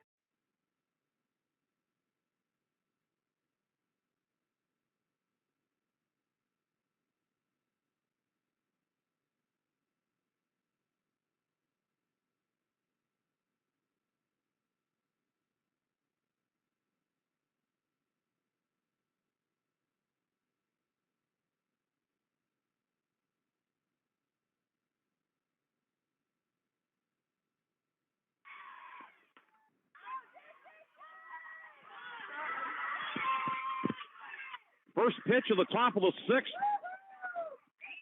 is a pop-up that just lands on the infield for an infield hit. Karis McConnell, who stung the ball 3 times today, did not sting that one, but she's on to the leadoff single. Now batting the DP, Allie Jacobs. And that'll bring up Allie Jacobs, who apparently is still in the game as the DP. She was on the original lineup card as the DP, but has been playing first base throughout, but then was replaced defensively last half inning. She golfs this one into short center field. It's a base hit. McConnell got a good read on it, but will still pull in at second. First and second, nobody out as Carmichaels looks to answer. Union on top, 10-8, top of the 6th. Bailey Barniak, who was 2 for 3. She's been on base 3 times. She will stand in representing the go-ahead run. Singled in a run on the first, singled in the third, reached on an error in the fourth.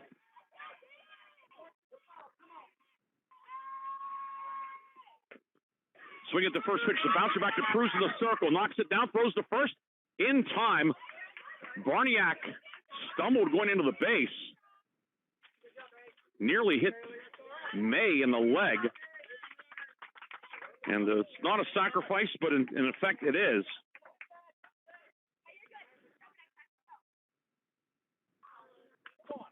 Barniak retired 1-3, but the runners move up. Second and third, one down for Kendall Ellsworth. Struck out in the first, sacrificed in the third, walked in the fourth. She's officially 0 for 1.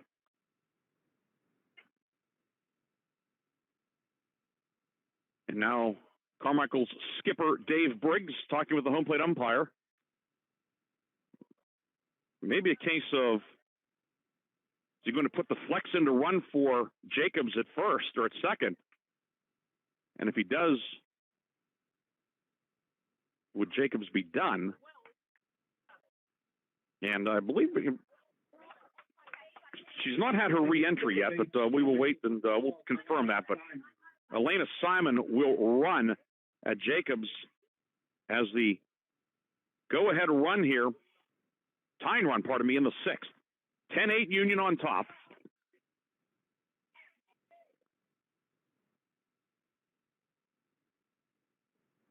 McConnell at third. Simon running at second. Ellsworth bats with one down.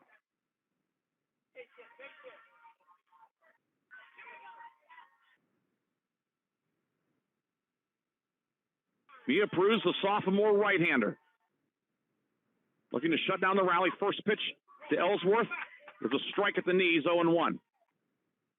Castellander, the third baseman, well in front of the bag. Outfield, straight away. Center fielder Ross perhaps in a step or two. Pitch to Ellsworth, fouled straight back. Ellsworth, 1 double, 3 triples this year. 0 for 7 with 5 strikeouts in the postseason.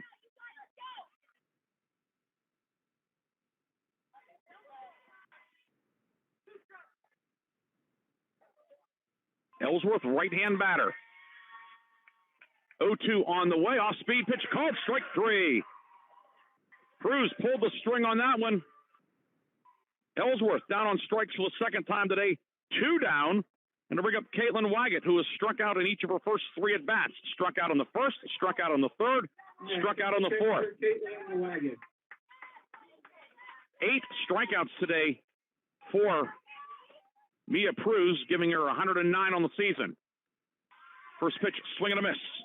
Waggett tried to put the mics up with that swing, but comes up empty.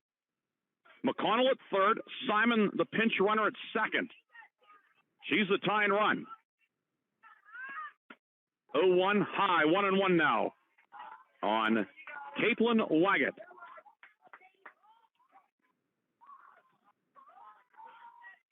Waggett, the sophomore catcher, waits the 1-1 from sophomore Pruz. And it's on the outer third for a strike, 1-2. And Mia Pruz is 1 strike away from getting out of this jam.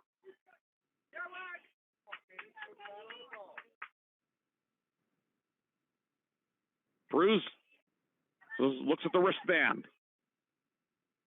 The 1-2, swing and a miss.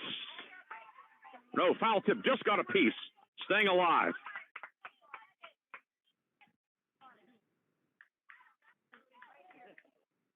And they called an illegal pitch? Oh, joking, okay. The funny man here. No wonder Chris Dugan hired you. Yeah.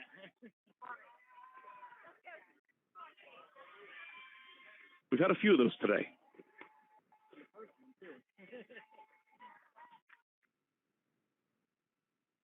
Next offering off speed, half swing and a miss. Waggett fooled by that one. Down on strikes for the 4th time today. And Carmichaels leaves the tying runs in scoring position for the Mighty Mikes. No runs, 2 hits, no errors, 2 left through 5 1/2 innings in the WPIAL 1A title game. Union leads Carmichaels 10-8. This is the Lawrence County SportsNet. Once again, the 50-50 number, 589-2859. Red ticket, 589-2859. In need of a lawyer? Contact Medore Bonner Law, a boutique firm offering tailored legal services in over 120 years legal experience. County residents with strong family ties to the community, Jason Medore and Michael Bonner, established Medore Bonner Law to provide clients with legal expertise and personal attention. Guided by their professional staff, you can feel confident your rights will be protected. Call attorneys Jason Medore or Michael Bonner, or visit MedoreBonnerLaw.com for more information. Whether you're hosting a big party, it's family dinner night, or you just need a place to go and watch the big game, the Crane Room Grill is the place to be. Need that something special for your upcoming event? Ask about the CR Brewing Company's custom brewing options to give your big day that personalized touch that your guests will never forget. Visit craneroom.com to see their full menu, or call in your takeout order now at 724-656-1553. The Crane Room Grill and CR Brewing Company, a winning combination. Castle Asphalt and Construction is driven to provide quality, cost-efficient pavement-related services to Western Pennsylvania. Every paving or construction service at Castle Asphalt begins with a thorough site inspection of the area to allow their team of professionals to become familiar with the unique conditions of your home or business. Once the site inspection is complete, Castle Asphalt provides you with a detailed plan of the design, cost, materials, and time of completion, so you know exactly what to expect during your construction. Visit castleasphalt.com to request a quote for your next project and make your dream design come to fruition. Tori May leads off the home half of the sixth for the Union Scotties. Takes strike one from Bailey Barniak. May, Gorgas, Cameron, 6, 7, and 8. Union looking to add on to its 10-8 lead. Mia Pruz worked out of a jam in the top of the sixth. 0-1 bounces in. It's 1-1 now on Tori May, who has scored 3 times today. Walked and scored in the first. Hit by a pitch and scored in the third. May did that in the second. Hit by a pitch and scored in the third. Run scoring single in the fifth and later scored also. Scored the second of Union's 5 runs last inning, I should say. Swing and a miss by May. It's now 1-2. May certainly has thrown her hat into the ring for the LCAP Player of the Game. We'll have that in our postgame as well as the Maley Chiropractic Play of the Game Award. 1-2, swing and a miss. May chased one out of the zone. Down on strikes for out number 1. 9 strikeouts for Bailey Barniak. 1 down for Mallory Gorgas. Had a big double and scored a run in the fifth. 1 for 2, 3 runs scored today. Walked and scored in the second. Reached on a fielder's choice and scored in the third.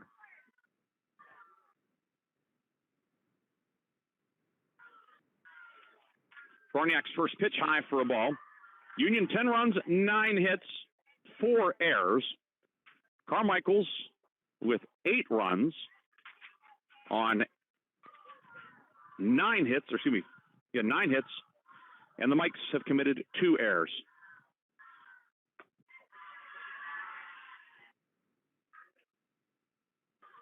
Pitch to Gorgas is out of the zone, and it's now 2-0 on the Union shortstop. Bella Cameron, who had a 2-run double in the third, waiting on deck. That tied the game at 5. And Carmichaels untied the game, 3 runs in the top of the fourth. Union taking its first lead with a 5-run fifth. This one popped on the first base side, and over to make the catch is the first baseman, Allie Miller, who's occupying the flex spot as well, as Jacobs, who was playing first base, is DPing for, and that is out number 2. 2 down for Bella Cameron. Reached on an error in the second, doubled in 2 runs in the third, walked in the fifth. Then Lorena Boyce running for her scored. Carmichaels will have the bottom third of the order, it's going to be 8, 9, and 1. I apologize, 8, 9, and 1 in the 7th. First pitch foul on the third base side to Bella Cameron, 0-1.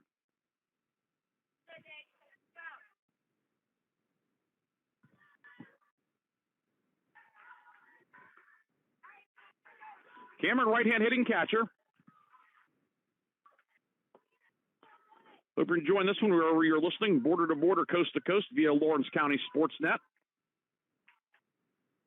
0-1, swing and miss. Cameron late on that one, now 0-2. Game approaching the 2.5-hour mark. I thought the first game moved slow. This one has been, it's close. This one is inched along, but a lot has happened in this one. 0-2 inside 1 and 2. Cody is, how many pens have you gone through, Cody? Got about 10 sheets, 4 pens. We'll need a whole tabloid section in the paper tomorrow for this game story. Tell Rugged Ron to clear some space for you. The 1-2. Fouled off the play by Cameron. It stays 1 and 2. It's good to hang out with Cody Patterson from the Newcastle News and his boss, Ronnie P., back at the office tonight. Known Ron for a long time, not that I'm bragging.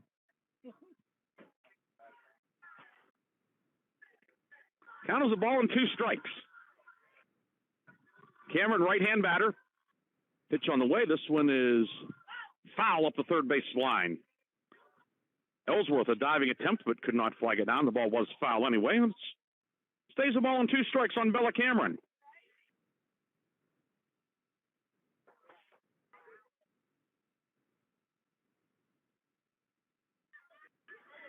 Cameron, 2 for 5 in the playoffs with a couple of with a strikeout and a walk. 1-2, swing and a miss. Late on that one, and Barniak gets her 10th strikeout of the afternoon. Is it her final strikeout? We'll find out. Carmichaels, last chance for the Mighty Mikes. Union leads 10-8. Scotties are 3 outs away from a second straight WPIAL title. The top of the 7th comes up next on Lawrence County SportsNet.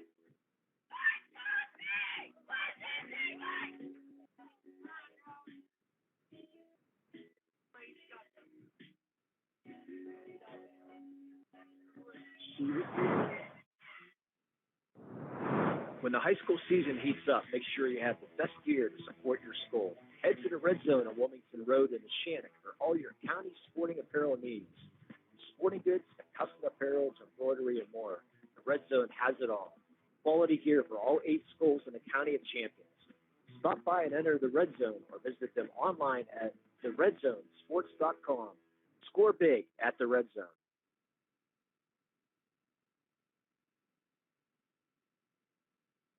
Don't get left out to dry. Call the Penn Ohio Bottled Water Company for the fastest and most efficient bottled water delivery service in the area. Penn Ohio offers bottled water ranging from 16.9-ounce bottles to 5-gallon jugs, perfect for your next event or office water cooler system. Also, don't forget to ask about their custom labeling options. Visit PennOhioBottledWater.com for more information and to get a quote on their delivery services. Whether it's at home, in the office, or on the sidelines, Penn Ohio has you covered.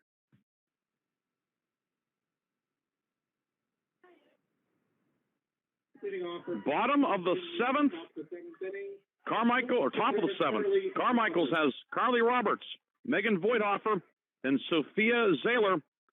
Union leading 10-8. Mia Pruz. First pitch, bunted foul by Roberts, who's 0 for 3 today, a pair of strikeouts and a ground out to second. 10-8, Union with the lead. Scotties 3 outs away from their second straight WPIAL championship.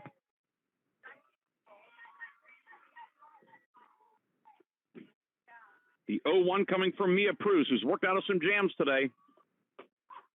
Strike of the knees, it's now 0-2.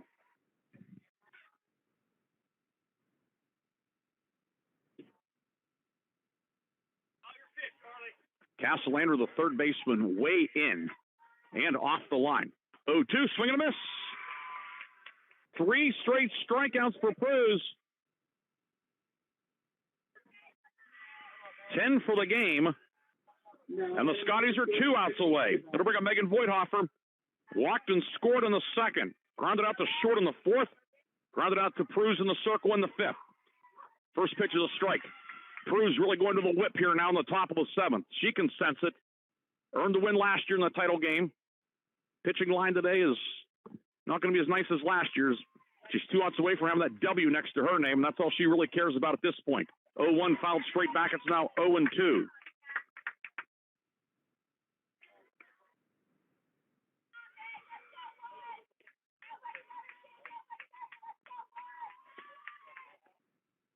Voigthofer, right-hand hitting number 9 hitter.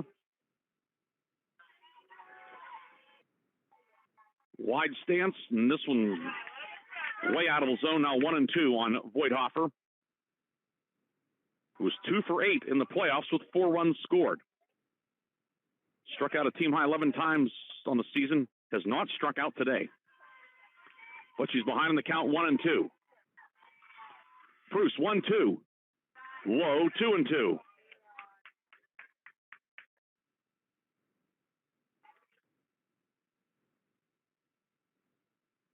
Zahler on deck. Then Bates and McConnell.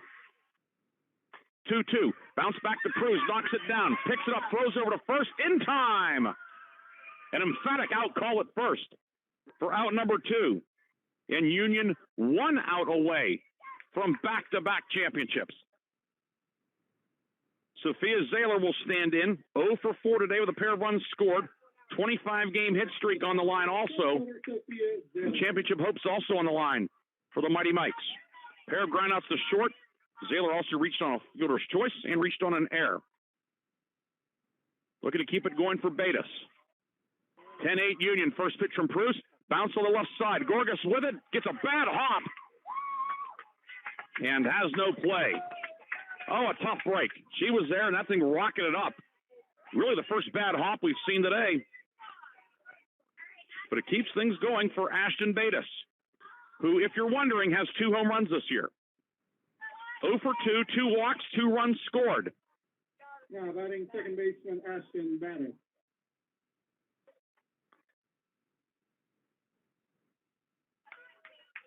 And now Dave Briggs out of the third base dugout for Carmichael, having a rather spirited discussion with the home plate umpire. I'm not sure what they could be discussing here. The Union infield converges in the circle, and that conference is brought to you by Pontius Insurance. Take the time out to save money on your insurance. Pontius Insurance.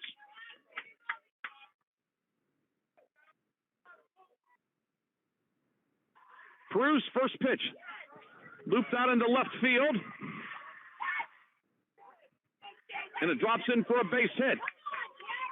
The tying runs are on base for Karis McConnell, the one player that Union did not want to see come to bat here in the 7th. She will bat with the tying runs on base. McConnell doubled in a run in the first. 2-run single in the second. 2-run double in the fourth. Single in the 6th. 4 for 4. 2 doubles. 5 runs batted in. First pitch from Proust. Swing and a miss. And it's 0-1 on Karis McConnell. What a drama-filled afternoon and now evening here at Penn West, California. The first game went 8 innings, ended on a play at the plate with Bell Vernon beating Montour 8-7. Now here in the top of the 7th, Carmichaels down 2, 2 on, 2 away. Mia Proust is 0-1, swinging a foul back. Another big rip. And Union 1 strike away.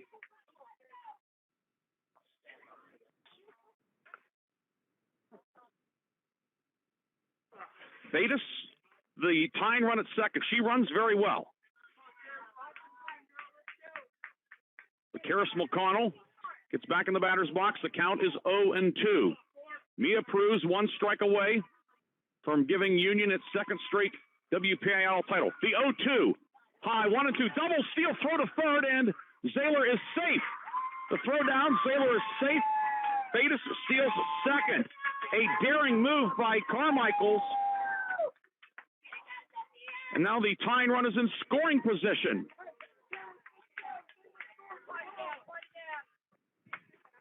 One and 2. Anything to the outfield. Probably scores the runner from second, who was able to get a huge lead. Pitch high, 2-2 now. Allie Jacobs, who's 3 for 3 with a walk, is on deck. 2-2 on McConnell. The pitch from Proust. Here it comes. Swing and a miss! Union wins it! Mia Proust with a strikeout, her 11th of the game, and the Union Scotties have rallied to win the WPIAL championship 10-8. 10-8 your final. The Scotties escape another jam in the 7th, and the strikeout to end it will give Union the gold medal for the 2nd straight season for Carmichaels in the 7th. No runs, 2 hits, no errors, 2 left. Union wins it, 10-8. Back with the postgame and our awards after this on the Lawrence County SportsNet.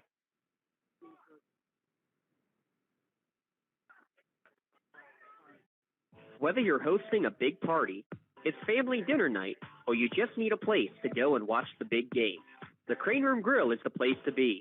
Need that something special for your upcoming event?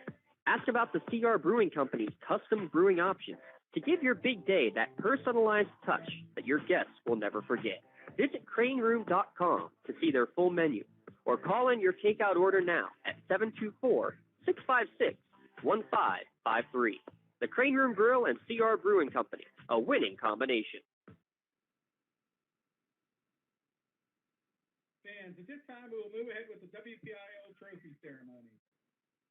First off, your 1AA. For 20 years, Melee Chiropractic has treated athletes of all ages to help them get safely back to the top of their game. Melee Chiropractic has 3 full-time doctors in their office, and all 3 are former area athletes who have had to battle injuries throughout their careers. They want to help you get safely back on your feet. But more importantly, help stop the injuries before they happen. Prehab before you rehab. Attention all high school student athletes.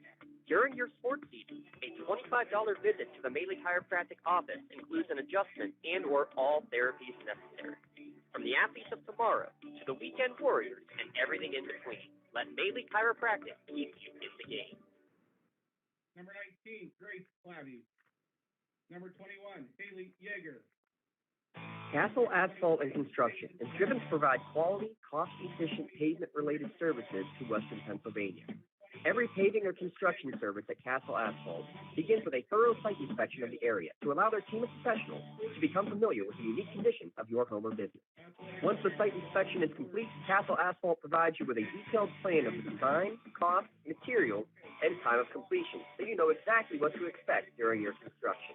Visit castleasphalt.com to request a quote for your next project and make your dream design come to fruition. Just like going to the doctor, our homes need a checkup too. If your home is not properly weatherized, you could be at risk for symptoms that cause unhealthy ailments and higher utility bills. The Weatherization Assistance Program is the key to reducing utility costs and increasing comfort in your home. Services include an in-home energy audit to inspect your furnace and hot water tank, check for air sealing around windows and doors, and ensure adequate insulation and ventilation. Learn more at lcap.org or call the Department of Healthy Homes to get your checkup today. In need of a lawyer? Contact Medore Bonner Law, a boutique firm offering tailored legal services and over 120 years legal experience. County residents with strong family ties to the community, Jason Medore and Michael Bonner, established Medore Bonner Law to provide clients with legal expertise and personal attention. Guided by their professional staff, you can feel confident your rights will be protected. Call attorneys Jason Medore or Michael Bonner, or visit MedoreBonnerLaw.com for more information. Number 12, Business communication must be agile, efficient, and fast. Toshiba is the company that helps you manage it all, from paper to digital to screen and back again. With smarter printing, you are unleashed. The office is wherever you are, and Toshiba makes it seamless to print whatever, wherever, and whenever. Our mobile printing applications allow you to print or scan to both Toshiba and third-party MSPs right from your mobile device. Toshiba, empowering the art of business. Number 32, Veronica Llewellyn. Number 30, Kenzie Sidall. When it comes to protecting those you love, the businesses you've built, or the things you've earned, you need someone you can trust. Who better to protect your interests than a local insurance agent? Pontius Insurance is a team of local agents, helping local residents in Lawrence County and surrounding areas, specializing in auto, home, business, and life insurance. Come see Dan Pontius, Jessica Weiland, Tracy Giddings, and the rest of the team at Pontius Insurance and receive the personalized service you deserve. Here to present the WPIAL Championship Trophy to the Union Scotties is the Pirate Parrot.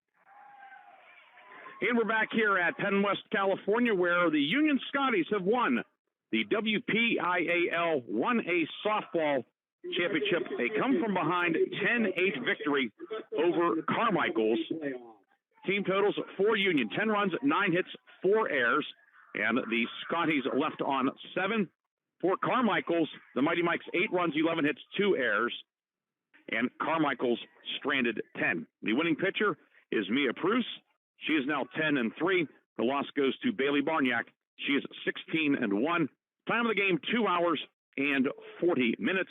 Union gets the win, winning its second straight District 7 WPIAL championship.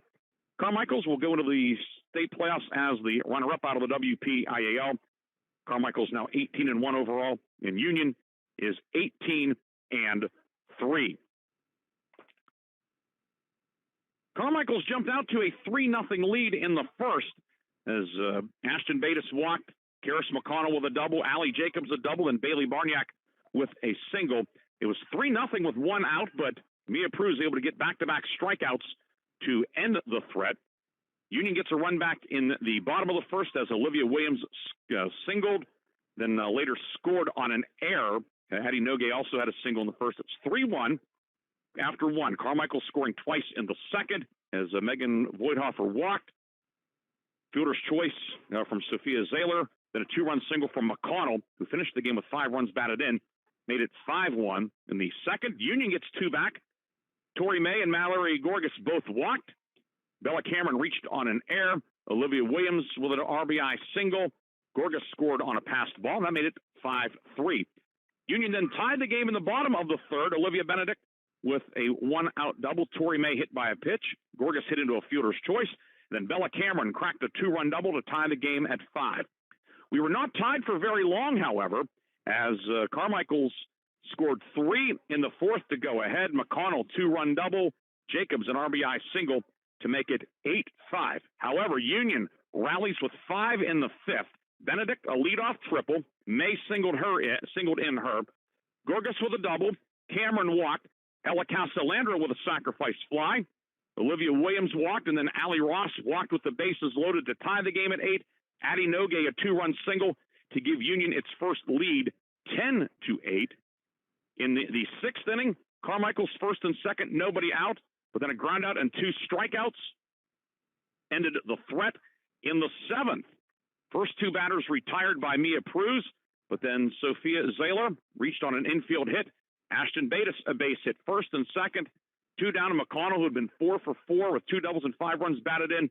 A long battle, ultimately won by Prue as she gets her 11th and final strikeout of the game to sew up the victory and the WPIAL title, your final 10-8. We'll take our final break. We'll come back with our post-game awards, the Maley Chiropractic Play of the Game, and the LCAP Player of the Game Award here on the Lawrence County SportsNet.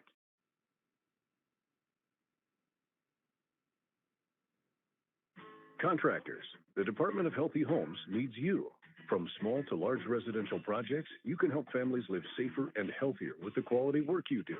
It's rewarding in more ways than one. Call LCAP's Department of Healthy Homes today.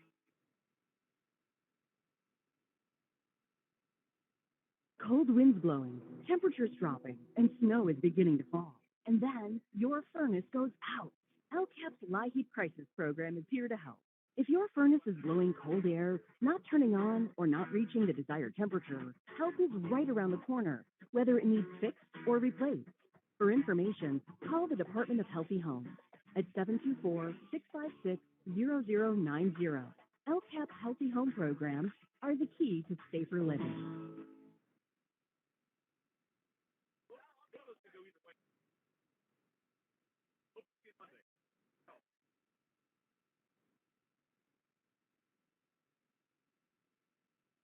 I love what I do because coming in every day is different. How can you not enjoy these kids coming up and hugging you and giving you these great smiles all throughout the day? Seeing the progress that our kids make every single day is one of the reasons I love coming to school. What should we do? We have fun. LCAP Early Learning Centers is hiring. Help empower young minds in Lawrence County and become a superhero today. Apply at lcap.org. Back here one final time at Lilly Field at Penn West, California, where the Union Scotties win the WPIAL Championship 10-8 over the Carmichaels Mighty Mikes. It's time now for our post-game awards, and we'll start off with the Maley Chiropractic Play of the Game Award. And a lot to choose from today in a game with so many runs and hits and activity. Yeah, but we have made our decision. Maley Chiropractic is proud to present the Play of the Game Award to Union pitcher Mia Prue. Her strikeout to end the game with the tying runs in scoring position and clinch Union's second straight championship. That is the Maley Chiropractic Play of the Game. Maley Chiropractic and the Lawrence County SportsNet are proud to honor Mia Prue for tonight's Play of the Game. And Mia will receive a customized T-shirt courtesy of the Red Zone in recognition of tonight's play of the game. Video of tonight's play of the game may also be featured on the Trib Live High School Sports Network standout platform on Twitter and Instagram. To view tonight's Maley Chiropractic play of the game and the full list of this season's top plays, go online to lcsportsnet.com and click on play of the game. Congratulations to Union pitcher Mia Pruz for tonight's Maley Chiropractic play of the game. Let Maley Chiropractic keep you in the game. Her game and championship clinching strikeout, her 11th punch out of the game. That is the Maley Chiropractic play of the game. And now for the LCAP Player of the Game Award. The Lawrence County Community Action Partnership is proud to present the Player of the Game Award to Union designated player Olivia Benedict. And today, Benedict triple-double, went 2 for 4, sparked that 5-run outburst in the 5th. With that triple, she later scored as Union rallied from an 8-5 deficit to win 10-8. And emerging from a very tough field for Union, Olivia Benedict is the LCAP Player of the Game. LCAP and the Lawrence County SportsNet are proud to honor Olivia Benedict as the Player of the Game. She will receive a customized T-shirt courtesy of the Red Zone in recognition of being named tonight's Player of the Game.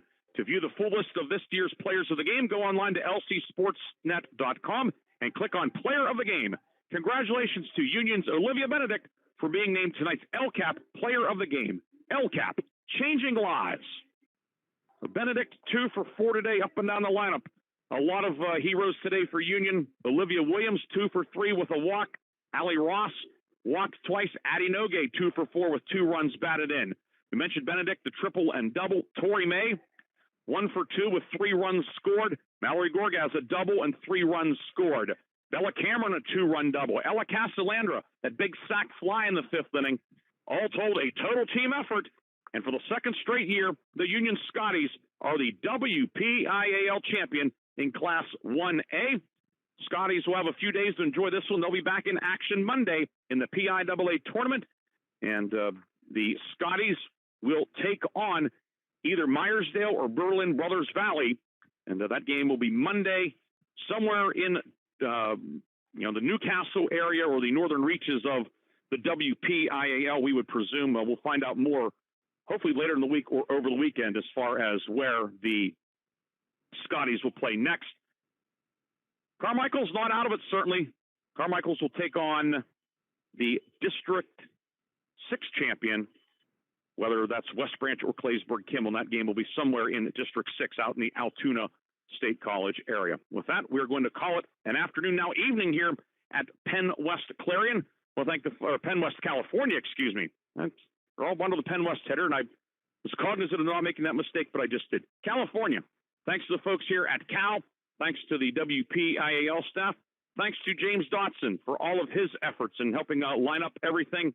And thanks to our great sponsors on the Lawrence County SportsNet and the Trib Live High School Sports Network. Thanks to Don Rebel also. Thanks to our sponsors, Maley Chiropractic, Castle Asphalt, the Red Zone, Medora Bonner Law, Pontius Insurance, Crane Room Grill, Penn Ohio Bottled Water, Health and Motion Physical Therapy, the Western Pennsylvania Fall Baseball League, 3B Barons, Lawrence County Child and Youth Services, Tri-County Principals Association, the Union Area Education Association, Union Volunteer Fire Department, and by the Lawrence County Community Action Partnership.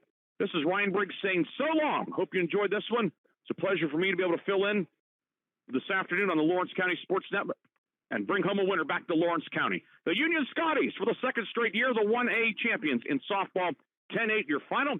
And you heard it here on the Lawrence County SportsNet. Have a great night, everybody, and